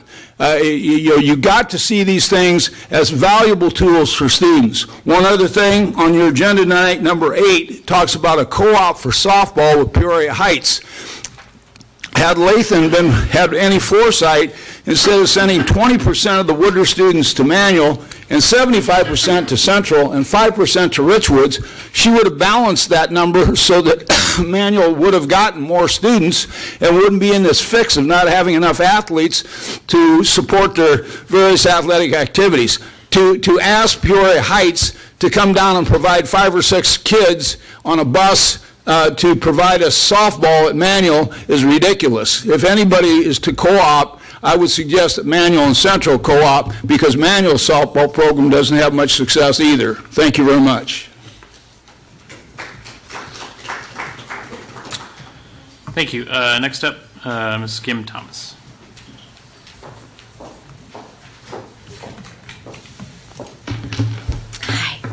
I'm here to talk about, well, first of all, I'm Kim Thomas. I'm a teacher and a parent in the district. I teach at T-Squared Peds, so the Treewind Therapeutic Program. I am a teacher in the Safe School for students who are expelled. And I'm here because what's best for kids is not that, we took a survey and 70% of the teachers think we're not in the right direction and 30% think we are. Well, according to our district academic standards, we should at least have gotten a 40%. And academic expectations is a second thing that teachers are kind of upset about, and I think has a lot to do with the grading scale with you don't do anything but you get a 40%. I don't even tell my kids that because I know my kids can do better. And I think we all believe that, hopefully, of the kids in our district. I know my kids can do better than a 40, so I'm not, that is frustrating for teachers who are up there and they're teaching and doing the best we can, and if a kid says, nope, you have to give me a 40 for doing nothing. So that was the second one that teachers were concerned with. The first one is discipline. First, we have to admit we do have some discipline issues in this district, and there's nobody to blame. I'm not putting blame on anybody. My own kids had discipline problems, and I wouldn't want people to blame me because they acted like their dad some days. But, kids are going to choose to act the way they act when their parents are not with them, or just because they're becoming kids and they're growing. And I don't want to put any blame, but I want to try to help the issue with the discipline and, saying, hey, we do have some issues. And when I have kids come to me and they act a certain way, I'll ask them, where can you behave this way and it's appropriate? Where in the world? Give me a place. Oh, no. Not City Link bus? No. Theater? No. Mall? No. So what's best for kids is that we got to help them understand appropriate behaviors, help them that understand also that in the real world, we're not going to put up with those behaviors. So to help them rotate them into positive things. And also for the discipline, we have, I would love to have a true alternative school in this district for K through 12. We have kids right now in our program who are not expelled, who are in the K through 3 with the most amazing person I have ever met. And it's really working, but we need to expand it. And when you do that, when you take a kid and say, okay, this can't happen in this classroom. I mean, taught at traditional schools. I've been my entire life in this district for 7 times 3 years. I had the 6 times 5 in a room times 4 sections. So I've been in that. And now I'm in, the alternative part, and I get to see kids that, everybody makes mistakes. So I'm all about those second chances. To me, it's 70 times 7. They come to our school, and we're allowed to, with a smaller setting, help them understand and help them get back on track. And just to see them get that self-esteem back that I can do this, I don't have to be afraid to go to this class, I can get along with others. But we need it to be open to more kids. And also, when you take this kid, say, okay, we have to have guidelines, like if you do this many things at this school, we don't like suspensions, nobody wants to suspend. And please understand, just because there's less referrals doesn't mean discipline is any less. Some teachers just like, I'm not going to write him anymore. What good does it do to write a referral? So we don't want suspensions, but if we had a place where the kids could go for maybe a 9 times 5 day placement or maybe longer. Some kids, if I think about the whole time I taught in a traditional school, there are kids that just don't fit into that. And so we're having these programs like the D squared. Okay, there are some kids who are going to go get their associate's degree by the time they graduate high school. Woohoo! That is fabulous. I mean, I love that. Student interest, career focus that you want to do at Mark Bills. Okay, but how about the kids that really need, the help with the discipline and need that help with the academics because they're not quite at grade level. We have a lot of those, and that's okay, but we need to just grasp it, we got it, and now let's help it. And I think having a true alternative for those kids and those parents will really help this district thrive. Some of those kids, and I just, I'm honored and privileged enough to be able to work with some of them, but I will say this, sometimes they go back, but maybe they need to stay a little longer. Or a principal. I bet if you asked a principal, give me the square root of 25 kids that could really benefit from a program, in 1 squared second, they'd write 5 kids' names down. And also, please remember, when you're looking for experts, teachers are your experts. Please come to us. Thank you. Next up, Jeff Atkins-Dutro. Good evening, Jeff Atkins-Dutro, President of the Peoria Federation of Teachers. I have some editorial comments from our executive board. In June 2016, there was a PJ Star article about our superintendent's first year, and the Peoria Federation of Teachers voiced concerns about how the superintendent's plans for the 16-17 school year would play out. Quote, the true litmus test will be when the changes that have been proposed over the past year become a reality in August. Making changes on paper is one thing, ensuring systematic, logistically sound implementation with quality communication and necessary supports is another. And although the superintendent preached the District 150 needed a new model, plans were in motion to achieve industrial age uniformity and efficiency. According to the article, the superintendent said the plan makes more efficient use of space and transportation in a district with a jagged configuration. The article points out that hundreds of students would go without busing, which they have. This is also the time when social emotional programs at Woodruff were closed and students were farmed out to other schools, where SWS programs were hastily created to placate parents upset at their children's loss of special programming. The hastily created SWS programs fizzled out as quickly as they were started. It was at this time that everything possible was done to ensure the maximum number of students were in each building and in each classroom. This is when the Glen Oak teachers showed up here to let you know that their school was going to be overcrowded, has been, still is, and all the administration pointed to was how many students the fire marshal said could be there. Industrial age efficiency. Students in dire need of individual attention, quality relationships with adults, space to be creative, wraparound services were crammed into already crammed classrooms, and the high hopes teachers had for a new configuration and services to help meet our students' needs were decimated. This is exactly what happens when you apply a business model to education. In 2017, the superintendent was quoted by the Peoria Journal-Star as saying, as we begin to work smarter, there'll be bumps in the road, but one thing I can guarantee you, there will be a significant improvement. Conversations with and surveys of our teachers over the past 3 years indicate that there has been a steady decline in behavior. The academic bar has dropped significantly, and we've become a master of none as prepackaged programs continue to come and go. The latest laundry list of programs can be found in the superintendent's recent op-ed. Contrasting her comments in 2017 in the January 5th, 2019 PJ Star article about low-performing schools outside Chicago, our superintendent states under the heading, "A Badly Broken System," what we are doing is not working. We have to have hard conversations about what is the purpose of school. Schools need to fit students, not students fitting schools. We have this industrial era model of education that we are operating under, but our kids are telling us quite a different story. The world has changed, but the schools are still stuck. Teachers are working hard. Administrators are working hard. We are all working super, super, super hard, but despite all this effort, the outcomes are meager. These comments spring from the superintendent's new 5-year vision, a vision that accompanies her ask for a new 5-year contract. With that in mind, I have to ask the board, how do you square 3 years of being told at board meetings that things are headed in the right direction with the superintendent's more recent statements about how off track we have been? And how do you then square that with a contract ask that takes us 5 years into the future? So whereas we don't disagree with the concept of the new vision, the Board of Education cannot allow the vision to act as a red herring that paints the superintendent as the savior for the next 5 years while removing her from being held accountable for what she said about the past 3.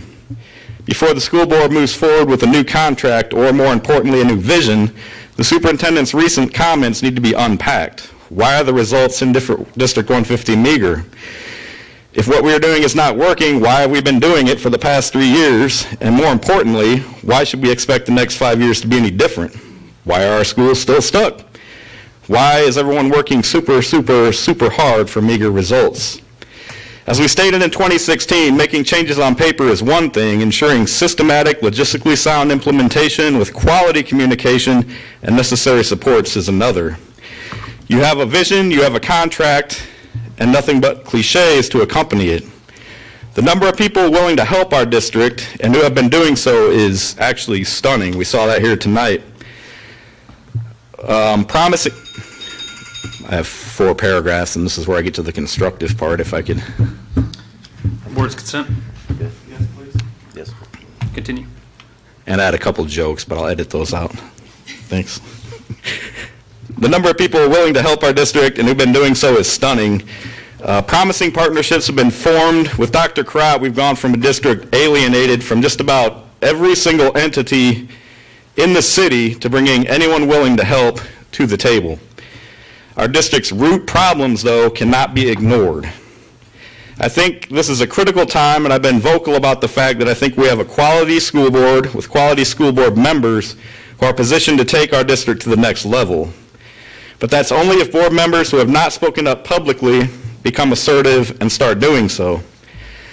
I've talked to most of you about issues where we see clearly eye to eye.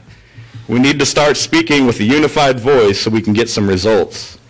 So before voting on a contract or a vision, the school board must examine the past 3 years, unpack the superintendent's recent comments, and request a plan to accompany the new vision so that it can be thoroughly analyzed. The board then could devise 2 or 3 simple, measurable goals that must be met during each year of any new vision or contract. There's 1.5 years left on the current contract. I think that affords plenty of time. Thank you for letting me continue.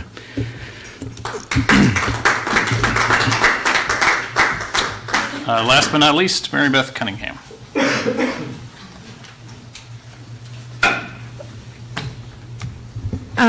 I'm sharing some sentiments of the people who went before me. Did you say 1.5 years left on the contract? I was thinking it was January 27th. Am I completely off, or is that next year? I'm originally thinking that we have to have this done like tomorrow because it was pretty quick. So I'm just still going to say what I need to say about asking you to remember each board member. Sorry, Mary Beth Cunningham, I live on El Dorado Drive. I want to ask each board member to remember why it was that you ran for board to begin with, particularly those of you who began in the last 5 years. Because I know from my activity and my conversations with people and everything that I've seen, it was to make some changes, which I agree with. We need to make some changes. Tonight, though, I'm here as a parent and as a professional in the field to urge you, the board, to consider alternative options for Dr. Krott's contract. This is absolutely difficult for me to come up here because I feel like I'm being very critical, and I don't like to do that. I'm a counselor. But I want you to understand how valuable my time is. By being here, I have 3 jobs and 3 kids and a husband. I've dictated this speech in my car with a headpiece over the last 2 weeks because I have exactly negative 12 minutes in my day to be able to do this stuff. I'm losing income by being here because I closed my practice for the night so I can be here. So what I'm saying, it's not because I want to come here and be critical. I have better things to do with my time. I'm saying this because I have kids in the district. I chose to have kids in this district. I'm a kid of the district, and this is really important to me. This district is really important to me and my family. In the first year of Dr. Krott's tenure, it wouldn't be rare for you to find me talking to local families who are struggling with their students at local private schools and encouraging them to give 150 a try. In fact, there are at least a handful of families who have now opted to place their kids in neighborhood schools instead of continuing to send them to private or moving because they talked to me and they knew that I wouldn't steer them wrong. I'm as true of a supporter of 150 as they come. I brought my kids back from private school to bring them to District 150 when Dr. Krott came back and became the superintendent. That's how much faith I have in you. In the last year and a half, though, I've come to realize that maybe I've steered them wrong. Support for our teachers is bleak at best, as evidenced by the union's results of 70% of teachers believing that the schools are headed in the wrong direction. Parents aren't being heard, myself included, and this new vision of individualized services and social constructivist learning, that's Vygotsky, that's not new, for students comes essentially the very next breath after the same administration stripped services from several of our schools, still denying that services have been stripped, but they're stripped. My kids are in those schools. It makes no logical sense to put this plan in place without having proper supports. And until I see it and my kids benefit from it, I don't believe those supports will make their way into our schools, at least not the schools my kids are at. I've seen nepotism at its finest, and correct me if I'm wrong. I think recently, within the last year, we've hired a consulting firm, Rosa. And I might be wrong that it's Dr. Wilson's sister. And I don't think I've seen it on the minutes that that's actually happened. So maybe it hasn't happened, but I'm about 98% certain that that has. Otherwise, I wouldn't bring it up. And it should be in the minutes because anytime someone's relative is contracted with, it's supposed to go through. That was something that Rick Cloyd pushed for, which is I'm about to pass out. That's who I'm backing. That's what my standpoint is backing on. I've seen a decline in our performance as a district as a whole, as evidenced by our school report cards. I've seen morale go down, teachers quit, new fix-its implemented on top of the old new fix-it that didn't work, and so on and so forth. My second grader is 3 years into school and 3 fix-its happening, like on his dime. This is his only chance of education. My first grader was promised that his supports wouldn't be pulled, and by the grace of our teachers who bust their tails after the supports were pulled, he's still getting what he needs, but not because someone's there to do it, but because someone makes extra time to do it. At this point, I think it would be worth considering a year-by-year contract with measurable goals. No added income until these initiatives show a positive impact. If this new system will work, it will be no problem. And if done right, I doubt it will fail. It's not a new vision after all. It's Lev Vygotsky's social constructivist approach, along with other things. Giving credit where it's due, and it's a wonderful strategy. It can't be cherry-picked, though. Teacher constraints have to be lifted for this to work. Parents need to be heard. Teachers need to be heard. Please, in good faith, hear this parent's plea to do what is right by her kids.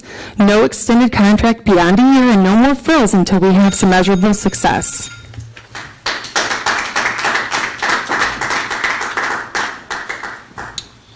Thank you. Responses to audience presentations.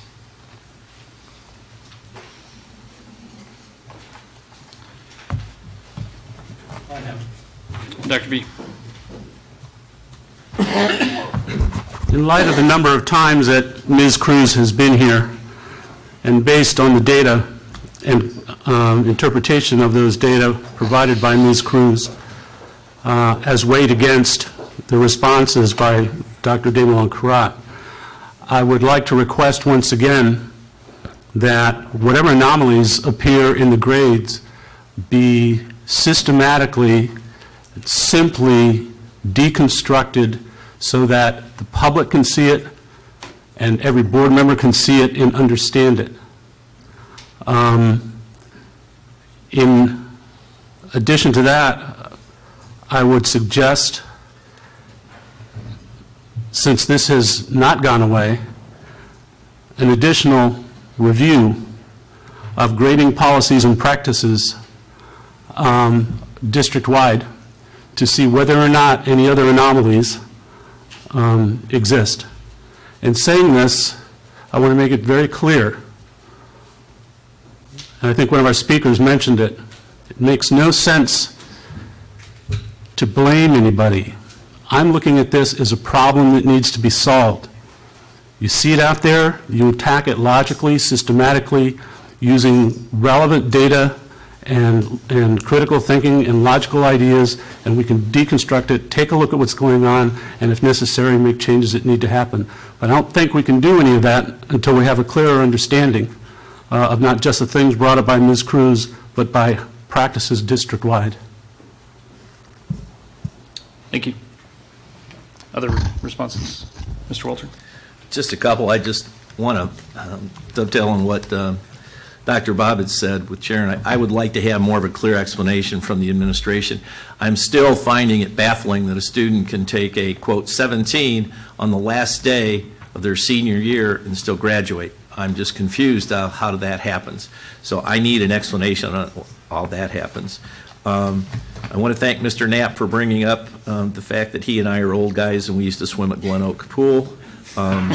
Yeah, on a serious note, I think the issue of swimming is one that I would like us to take a look at. I think it's been an issue that I think it is one that deserves some merit in taking a look at.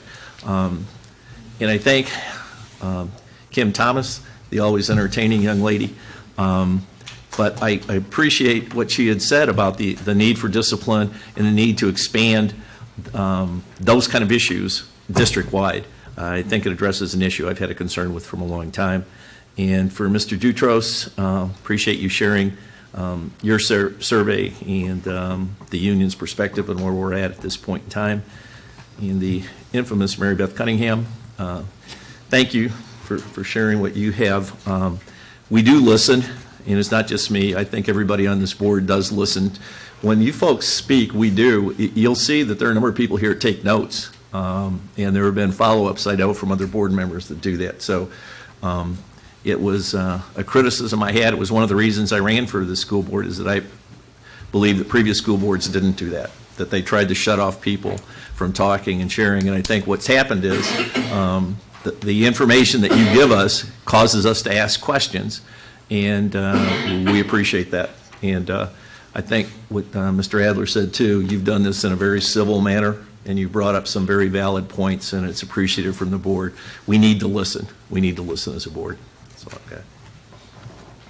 Thank you. Any other responses? For my part, I think I preface every audience presentation by talking about the constructive part of criticism. You know, the critique is important. But the moving on from it, I think, is important. So I do appreciate Mrs. Thomas and others who have echoed, you know, trying to point to opportunities where we move forward. I think whether or not you thought you were proposing it or asking for a job to help build a larger alternative school, I would love for us to work collaboratively to drive those types of opportunities towards something that we all feel good about, either feasibly piloting or, you know, rolling out big time. I have shared with several teachers and union members before that we're in an awkward space in shared governance. Each of us sitting up here and out there in the audience, we have roles. We have jobs that we're required to do and formal powers and duties. And then we have the part where it gets hard, where we have to trust each other and just try to all push in the same direction. And so what I would like to encourage us all to do is to take that next step and put out a proposal. What is that next big thing that we can do that will get us off center and start really helping? There's been several criticisms of, do we report the right numbers, or are we adequately addressing the fact that there are behavioral issues or other struggles in our schools? There absolutely are. If nothing else, as Peoria Public Schools advocates and board members, we need to be honest that while we'll always have challenges, we have plenty of significant ones. But the only way we move forward is together, because at the end of the day, I sit up here for a few hours during the week. I try to answer questions. I try to push the ball as far as I can, but I can't go anywhere without Dr. Crott and her team, without you guys. If we put out a plan that makes no sense from an implementation standpoint, just makes a bunch of extra work for teachers, we spend a few months and start over again, we don't get anywhere. So I am ready and willing to do whatever needs to be done in order to take that next step and make a collaborative project work.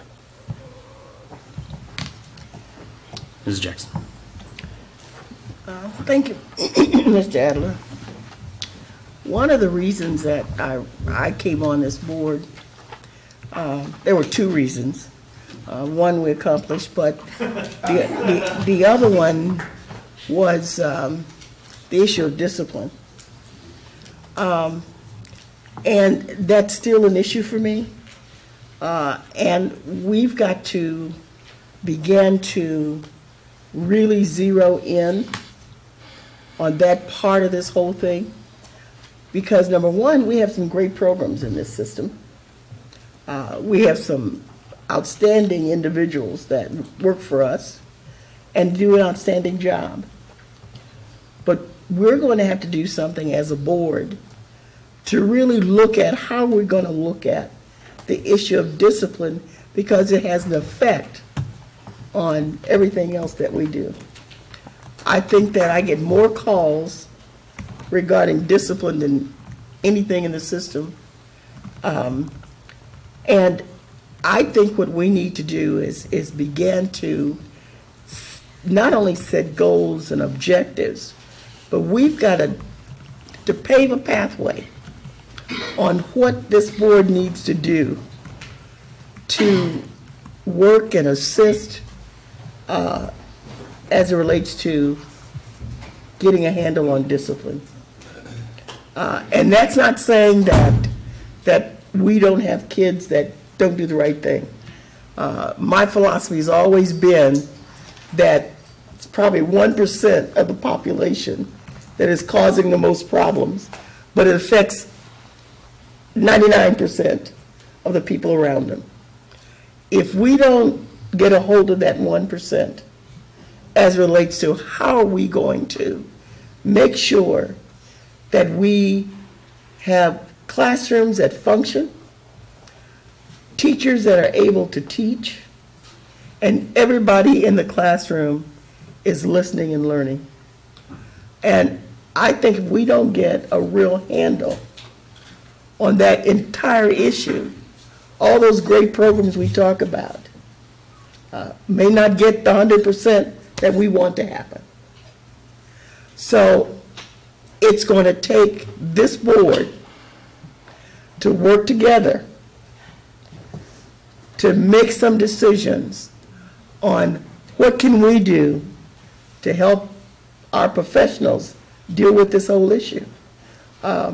It's amazing the calls that I get, and it's always, let me tell you what happened in the classroom today. And I think everybody knows that that was one of the things that I said coming on this board that I wanted to work with. And I believe everybody's sitting around this horseshoe. I think I got Willis's whatever. Everyone's sitting around this horseshoe wants to make that step to get that changed. Unless we do it, nothing else is going to work. So I think we need to start looking at what do we need to do, how do we need to do it, how we pull it together. Everybody needs to work together. Nobody can work in a vacuum to make these changes or to make sure that all of our children are learning. That means working with our parents, that means working with our teachers, down to our janitors. Because I was reading some articles where janitors were performing things in schools that assisted and helped everybody. So we got to start from the bottom up, top down to make these changes. So we need to put our heads together, because if we don't, even that 1 or 2% is going to cause us to be derailed. And we need to do it. I ran up on a young man in the school the other day. No, it was about 3 of them. And they were doing some things that I thought were wrong. And I sat there and I listened. And finally I walked up to one and said, "What's going on?" And the other one turned around and the guy said, "I saw you on television." And I said, "Probably." And I said, "But, you know, 30 years ago, I probably would have taken your ear and held it and took it to your mother and said, you need to take care of this young man. I can't do that now. But there's a way we can do things that has the same results as it did when I was at Roosevelt with Buck Smith. So we need to find those ways so everybody feels safe in our schools. And I'm serious about this, because I've been thinking about what do I need to say, how I need to say it, and what do I need to do as a board member to get us on the right path. So we need to meet, talk about it, come up with suggestions. We need to meet with everybody. We have community people that are willing to work with us. So let's do it. Let's make those changes. Let's work with our kids, because I don't believe that any of our kids should be lost, and they don't want to be lost. So we need to do that.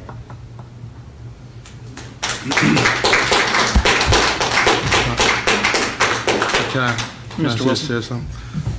Thank you, Mrs. Jackson, for your comments. I just want to say,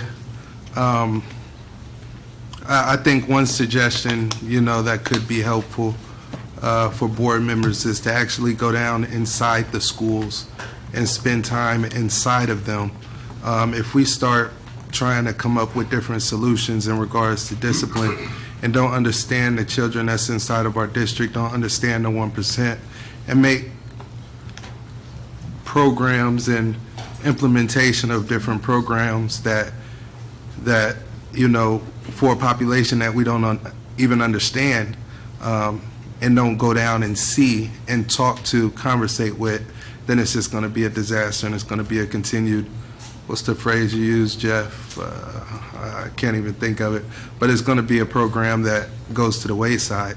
So for every board member that's up here, and for everyone else that is at the top, administration included, it's highly beneficial to get inside the schools and see that 1% that we're discussing.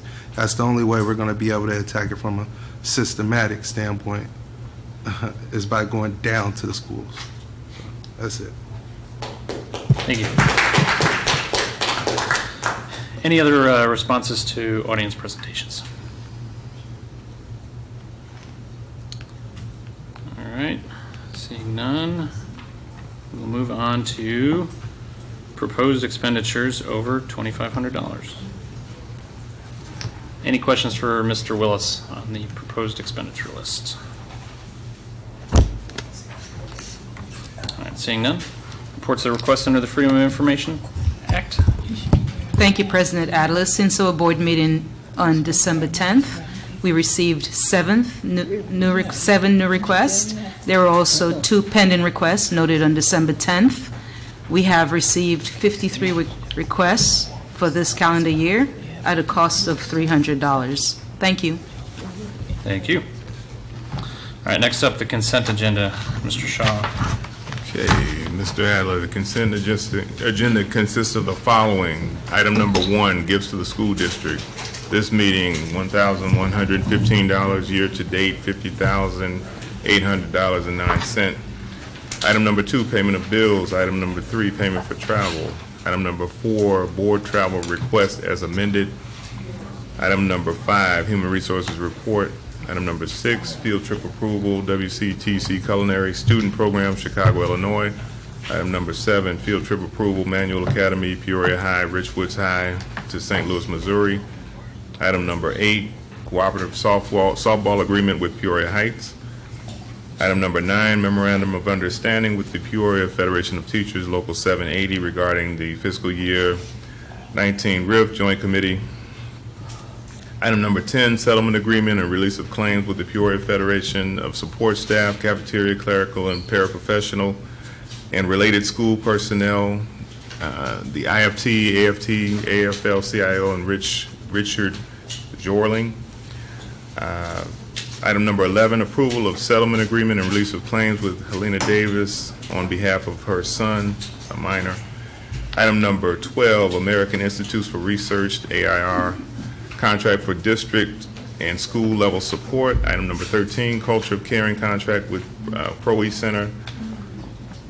Item number 14, exterior windows for Calvin Coolidge and Von Steuben. Item number 15, approval of sale of surplus property, and that is the entirety of the consent agenda. Thank you, Mr. Shaw. Are there any items that board members would like pulled for a separate vote from the consent agenda? Dr. Baum. Number 6, please. All right, number 6. Any other items to be pulled other than number 6? All right, seeing none, I'd like to entertain a motion to adopt the entire consent agenda with the exception of number 6. So moved. So motion, can I have a second? Seconded by Mr. Wilson. Thank you. Any discussion on all items except number 6? All right, seeing none, would you please call the vote? Mr. Wilson? Aye. Dr. Davidson-Aviles? Aye. Mr. Walter? Aye. Mrs. Jackson? Aye. Mrs. Ross? Aye. Mr. Shaw? Aye. Mr. Adler? Aye. 7 ayes. All right, item 6, can I have a motion and a second to adopt the field trip approval for the WCTC Culinary Student Program in Chicago, number 6? So moved. Second. All right, it's been moved and seconded. Dr. Baum, you asked for it to be pulled. Thank you. I'd like to take this opportunity, by the way, it's the only way I can figure out how I wanted to say something and do it at length. I completely, absolutely, 112% support this. I just want to take this opportunity because I've been to WCTC a couple of times.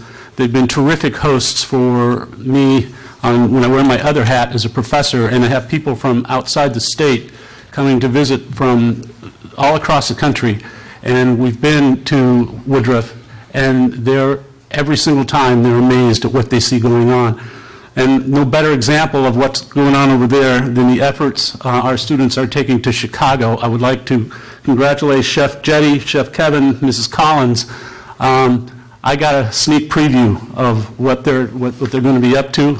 No spoiler here. I'm going to wait for them to toot their own horn. But I got to tell you, it is totally cool what they're doing. And so I want to take this opportunity to once again support Woodruff, everything they're doing over there, in particular to support this agenda item, and I urge my colleagues to support it wholeheartedly as well. Okay, thank you. Any other comments or discussion on item 6? All right, seeing none, would you please call the roll? Mr. Wilson? Aye. Dr. Davidson-Aviles? Big fat aye. Dr. Walton. Aye. Mrs. Jackson. Aye. Mrs. Ross. Aye. Mr. Shaw. Aye. Mr. Adams. Aye. 7 ayes, motion carries. All right, deliberation agenda. Item 16 is superintendent employment contract. The proposed action is the Board of Education approve the superintendent employment contract for Dr. Sharon Damelin Karat. I'd like a motion and a second, please. So moved. Second. All right. Item is on the floor. Any discussion? Can I move to table this? All right, motion to table. Shoot, remind me. Do we need a second? Yes. Second. All right, it's been moved and seconded. There is no. You ask every time somebody table what reason. Well, okay. I guess I need to know is there a time period, indefinitely or for a period of time? I would wait until our March meeting. Till March meeting? Is that? It's good with the second. Okay. And theoretically, this is not a debatable motion, right? Right. I would just remind the board that if you were to continue to discuss the contract, you could go back into closed session with a majority vote this evening.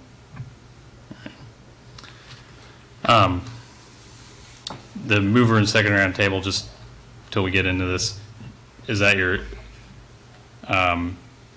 would you like to revise your motion to that at all, or are you good with the table as it is? I'm good with the way it is. I am Okay. too. Okay. Did you All right. say it did not need a vote? Is that what you said? The motion to table needs a vote. Yeah, it's a vote. Oh, Yeah. that's what I thought. Yeah. So there's no, even though we've discussed it, there's no discussion on this motion. All right. So the motion on the floor is to table the superintendent employment contract until the, I guess I'm assuming, first March meeting. So we'll need a roll call. So yes is in favor of tabling this motion. No is, or nay is, I guess, opposed to that. So please call the roll. Mr. Wilson. Dr. Davidson-Davis. Yes. Mr. Walter. Yes. Mrs. Jackson. No. Mrs. Ross. No. Mr. Shaw. No. Mr. Adler. No. All right. Motion remains on the floor. Motion to table has failed. Other discussion on the motion on the floor. Mrs. Jackson. I'm well aware that what I discuss as relates to discipline is not and should not be in the contract for Dr. Karat, but I want to reiterate that what we need to do is begin to set some goals and objectives on how we proceed with the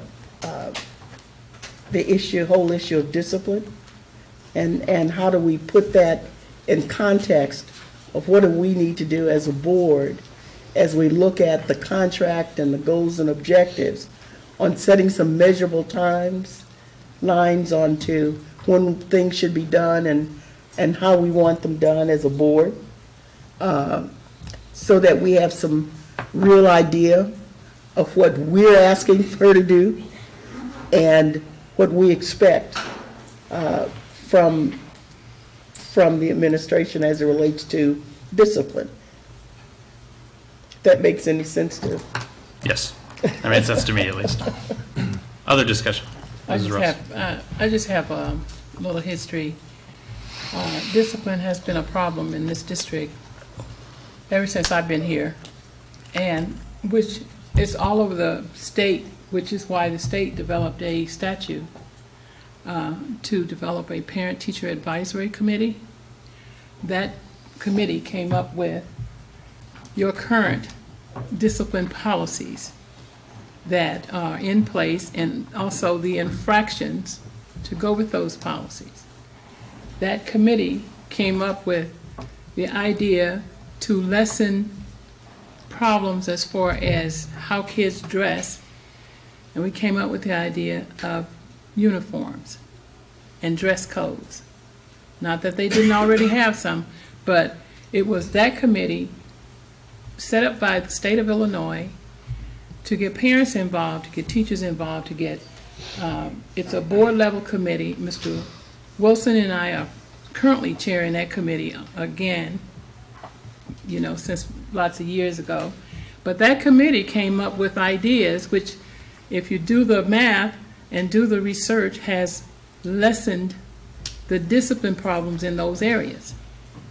And so we are currently embarking upon new ideas of addressing those issues that we can bring to the superintendent, who is our employee, to implement programs around those things that we come up with.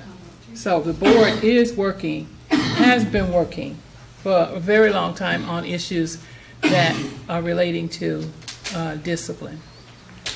So just want you to know, if you have ideas, feel free to contact Mr. Wilson or myself. There was something on TV we looked at the other day. We looked at the cell phone. We have cell phone policies, those things. Along with the policy committee came up with policies. Cell phones are a discipline issue. So some of the schools have come up with some creative ideas on how to put the cell phones in bags. And I saw it on TV the other day, so we were right on time in researching that. We don't take the cell phones away from them, but they put them in a bag, and they'll need to have the release docket piece of material to let their phones out of the bag. But they do. I mean, we're looking at all kinds of ideas that we can bring to the superintendent, because we don't do programs as a board. We set goals and objectives and milestones and benchmarks and hold our superintendent accountable. And I understand all that. No, I was just saying to the public. I understand. I understand that, all that, but I'm talking about me being more inclusive as it relates to how we move forward. I think that the parent advisory committee is doing what it needs to do, but I think there's more that we need to do. And as we put this together, especially regarding consistency. You know, not every teacher, not every school does the same thing with cell phones as you know, some other schools. So we're talking about being consistent across the board and really being diligent about identifying things and holding people accountable. And that's where I move. So I think that it's much more than just a committee. Okay, thank you. Mr. Wall. I'm going to speak in opposition to the superintendent's employment contract. I'd really like to bifurcate this issue. Voting against this contract does not necessarily mean I'm voting against the superintendent. I think she's done an admirable job and considerably better than the last previous two superintendents we have. However, although many of my friends will consider me a left-wing flaming liberal, I'm pretty conservative on this issue. We as a board have a fiduciary responsibility to the public. This contract proposal is going to commit us to $1.3 million over the next 5 years. And I do want to remind the board, I'm sure you haven't forgot, when we did the administrative salary several months ago, we gave this superintendent a 5% bonus at that time. The salary that she's asking for is over a 6% increase, retroactive back to this year. So we're talking about 11% for the first year and a guaranteed 3% for every year after that. Plus, we're guaranteeing an amount of money that's a fixed 403B that's going to get to her, which is a cash thing. This is one of the most lucrative superintendent contracts in downstate Illinois. And basically, if you ask a person who's outside of District 150 and you say, what has she done to garner this kind of very lucrative contract? And by her own explanation, the last 3 years have not been remarkable. What's going on forward, I support. I want to do that. But for us to commit this type of money, this length of time, I think would be irresponsible of this board. That's the reason I supported Dr. Davison-Avila's motion to table. I think, and I do agree with Mrs. Jackson, we have in the past disagreed. I totally agree with her on discipline. Where I do disagree with her is that I do think that should be part of the goals that we are setting for the superintendent, that discipline should be an issue. You've heard it from the teachers, you've heard it from the union president, there are board members. It's a concern here. While we've tried to address it in the past, we're not doing well. And I think we have some very good administrators here that if we focused on making discipline an item that we can attack and do that, I think we can maybe make that work. The most grandiose plans in the world will not work. It's not rocket science. If you don't have discipline in the classroom, learning doesn't go on. If a teacher has to take care of 5 or 6 kids and we're not taking care of them and they're in the back there, and you've got a 3rd grader that comes up and tells your teacher the F-bomb and nothing happens to that kid, it sets a tone for the whole school. They don't do that. And what happens is that happens and we come back and we can't say, no, that's just a cultural thing. No, it's not. There has to be some accountability. And I just love the idea that Kim Thomas came up with, that I think we need to have those kind of support groups for those kids. We can't just suspend them, we can't throw them out, but we also can't let them get away with that kind of behavior, because all we're doing is setting them up for failure when they leave here. Because when they get out of here, the second day they're on the job and they tell their McDonald's manager, F you, because I didn't like it, I got away with it for 8 years at Peoria Public Schools, we're not helping those kids. We're not doing that. And I do think discipline has to be an issue that we have as accountability for the superintendent's goals in what we're having with it. I do think this is way too expensive and way too much of a commitment for this board to make it at this point in time. It's a significant investment, and it's not that I want to get rid of Sharon Carrot. I don't. I want her to stay here. I think she's doing a good job. I just think this particular contract is excessive, and I will vote against it. Thank you. Other discussion?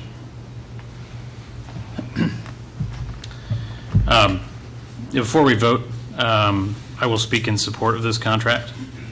I think, you know, the value of committing leadership to our district and to the many challenges we do have is a pretty critical step. And I do not fault any of our board members or the public for being critical of I guess, second guessing any kind of decisions we may come to here tonight. But I, for one, believe in the vision that Dr. Carrot has for our district and the manner in which she is willing to work to be flexible and get us to the end point.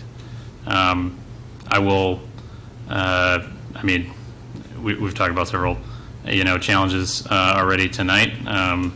You know, behavioral expectations in the classroom, you know, of course, are up there. There's nothing in this contract, should we pass it, that precludes us from making that a high priority in the annual goals for the superintendent. Hasn't precluded us before this and won't in the future. So I think she's done a great job in providing stability and leadership throughout our district, has a very good understanding of where we've made good and reasonable gains and where we have gaps. And what I would like to do is give her the flexibility to go and, you know, reach the goal. Go and, you know, the vision that we set out in our strategic plan 4 years ago, she's got it right in her sights. And I think with the board and the administration and the teachers and the whole team moving in the same direction, you know, we've got the best shot that we've had in Peoria in a long time. So I'd like to put the stamp on this piece of that puzzle and move forward. And with that, I call the vote. I thought you said there's going to be more comments. I said that before I started talking. No worries. Dr. Davison-Vilas, please speak. Mr. Walter was eloquent. The financials of this are challenging. However, we've heard not just the superintendent is our employee.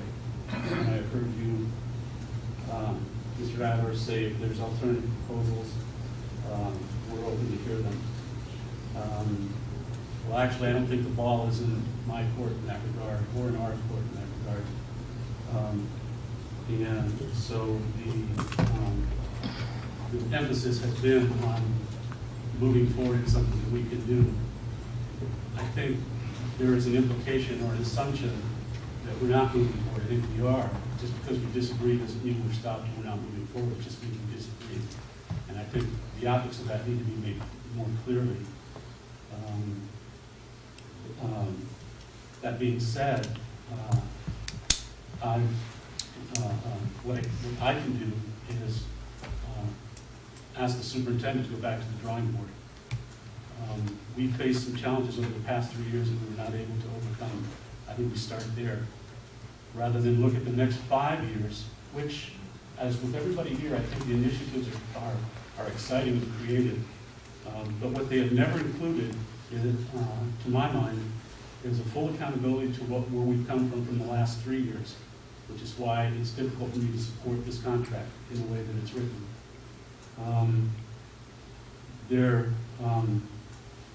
has been little or no mention, or I should say, when we talk about school report cards, the response from the administration, I should say, not just the superintendent, has been more than just a test score.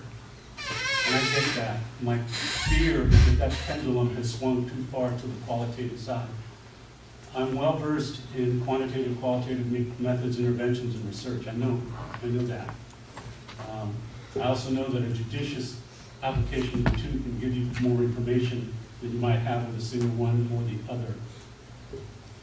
My fear is that the pendulum has swung too far to the qualitative side. We are more than just a test score, that is true. Somebody was up here and had made a comment about the real world. The real world looks at school report cards. The state will not stop publishing school report cards. And the de-emphasis on that concerns me in the new initiatives. So I would direct the superintendent respectfully, or to ask, or request, I should say, go back to the drawing board and pay closer attention to those. The same with discipline. Discipline is not about necessarily the policies that a committee comes up with, but as somebody mentioned in the comments, teachers are not referring students or writing them up. They're throwing their hands up in the air because they're saying, I give up. And that's not just anecdotal evidence. I've heard that as well. I've heard that far too many times. Because in point of fact, I am in the schools a lot. Alfred Adler told us that the worst thing that can happen to somebody is not that they get angry. It's not that they try to get revenge on you. It's not that they fight back. You know somebody's in trouble when you give up. That's when things get really challenging. And I've heard far too many times and far too many teachers and other people in the community throw their arms up in the air.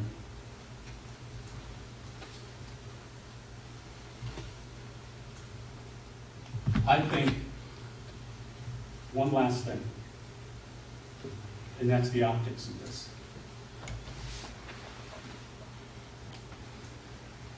We employ a superintendent.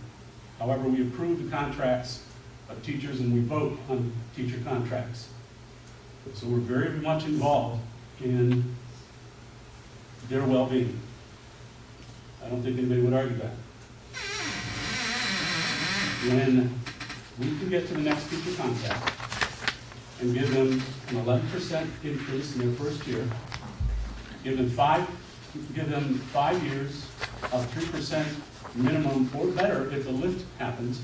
If this particular governor decides not to, that we say to our teachers, it's okay for our superintendent to bump up to 3, 4, 5%, we'll do the same for you. The optics of that and the equity of that concern me.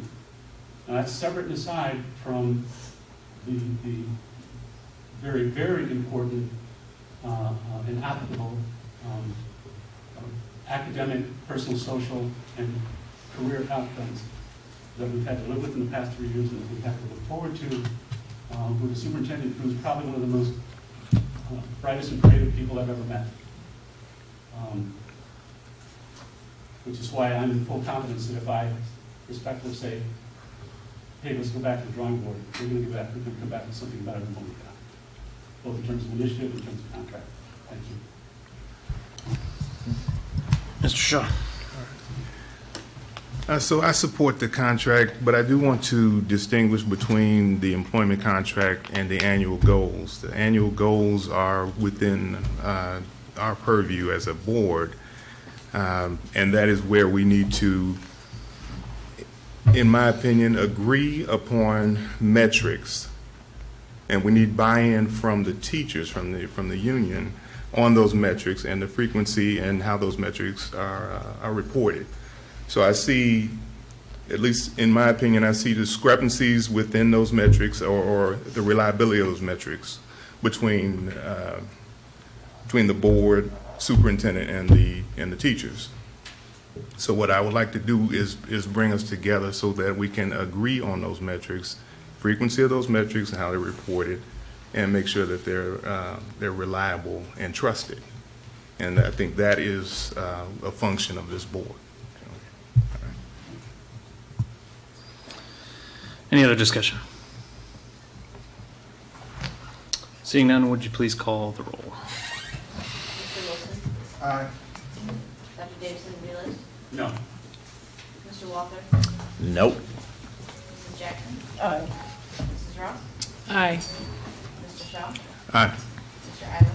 Aye. 5 ayes. Thank you. The rest of the deliberation agenda is from the discipline report. Who's reading tonight? I'll read.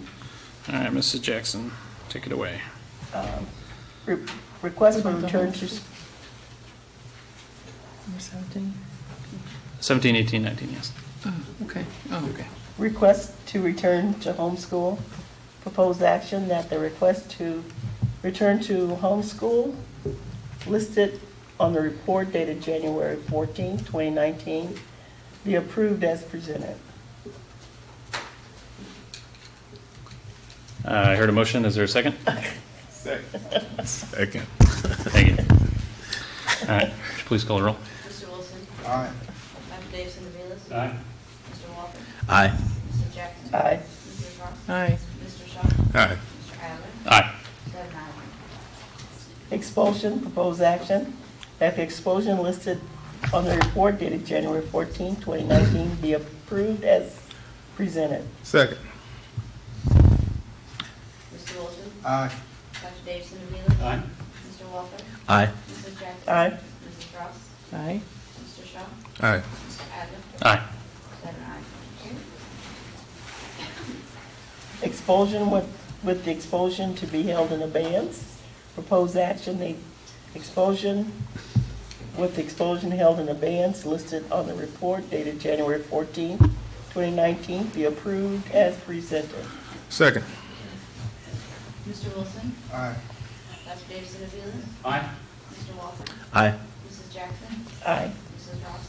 Aye. Mr. Shaw? Aye. Mr. Adler? Aye. 7 ayes. All right. Presentations and suggestions by board members.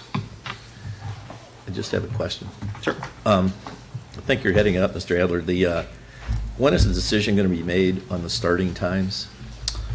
Sure. So the special committee on start times is due to provide us with a recommendation by mid-March with the expectation that the end of March it would be on our agenda. Thank you. Yep. Any other? They're going to make a recommendation. It'd either be a recommendation of no change or a change. Any reports from board committees? The next meeting of the policy committee will be this Thursday, the 17th at 3:30 p.m. And the next meeting of the building committee is Thursday at 9 o'clock. Yeah. What is the other committee that we're doing for the stadium? The group. Oh, that's the stadium, Friends of the Stadium Committee. Okay. We'll talk about it then. The next start time committee meeting is end of the month. I want to say it's like 29th or 30th. But we'll have a board meeting again before then, so I'll remind everybody then. The 29th at 4:30. 29th at 4:30. Tuesday, right? Yeah. All right, anything else for the good of the public? All right, seeing none, we are adjourned.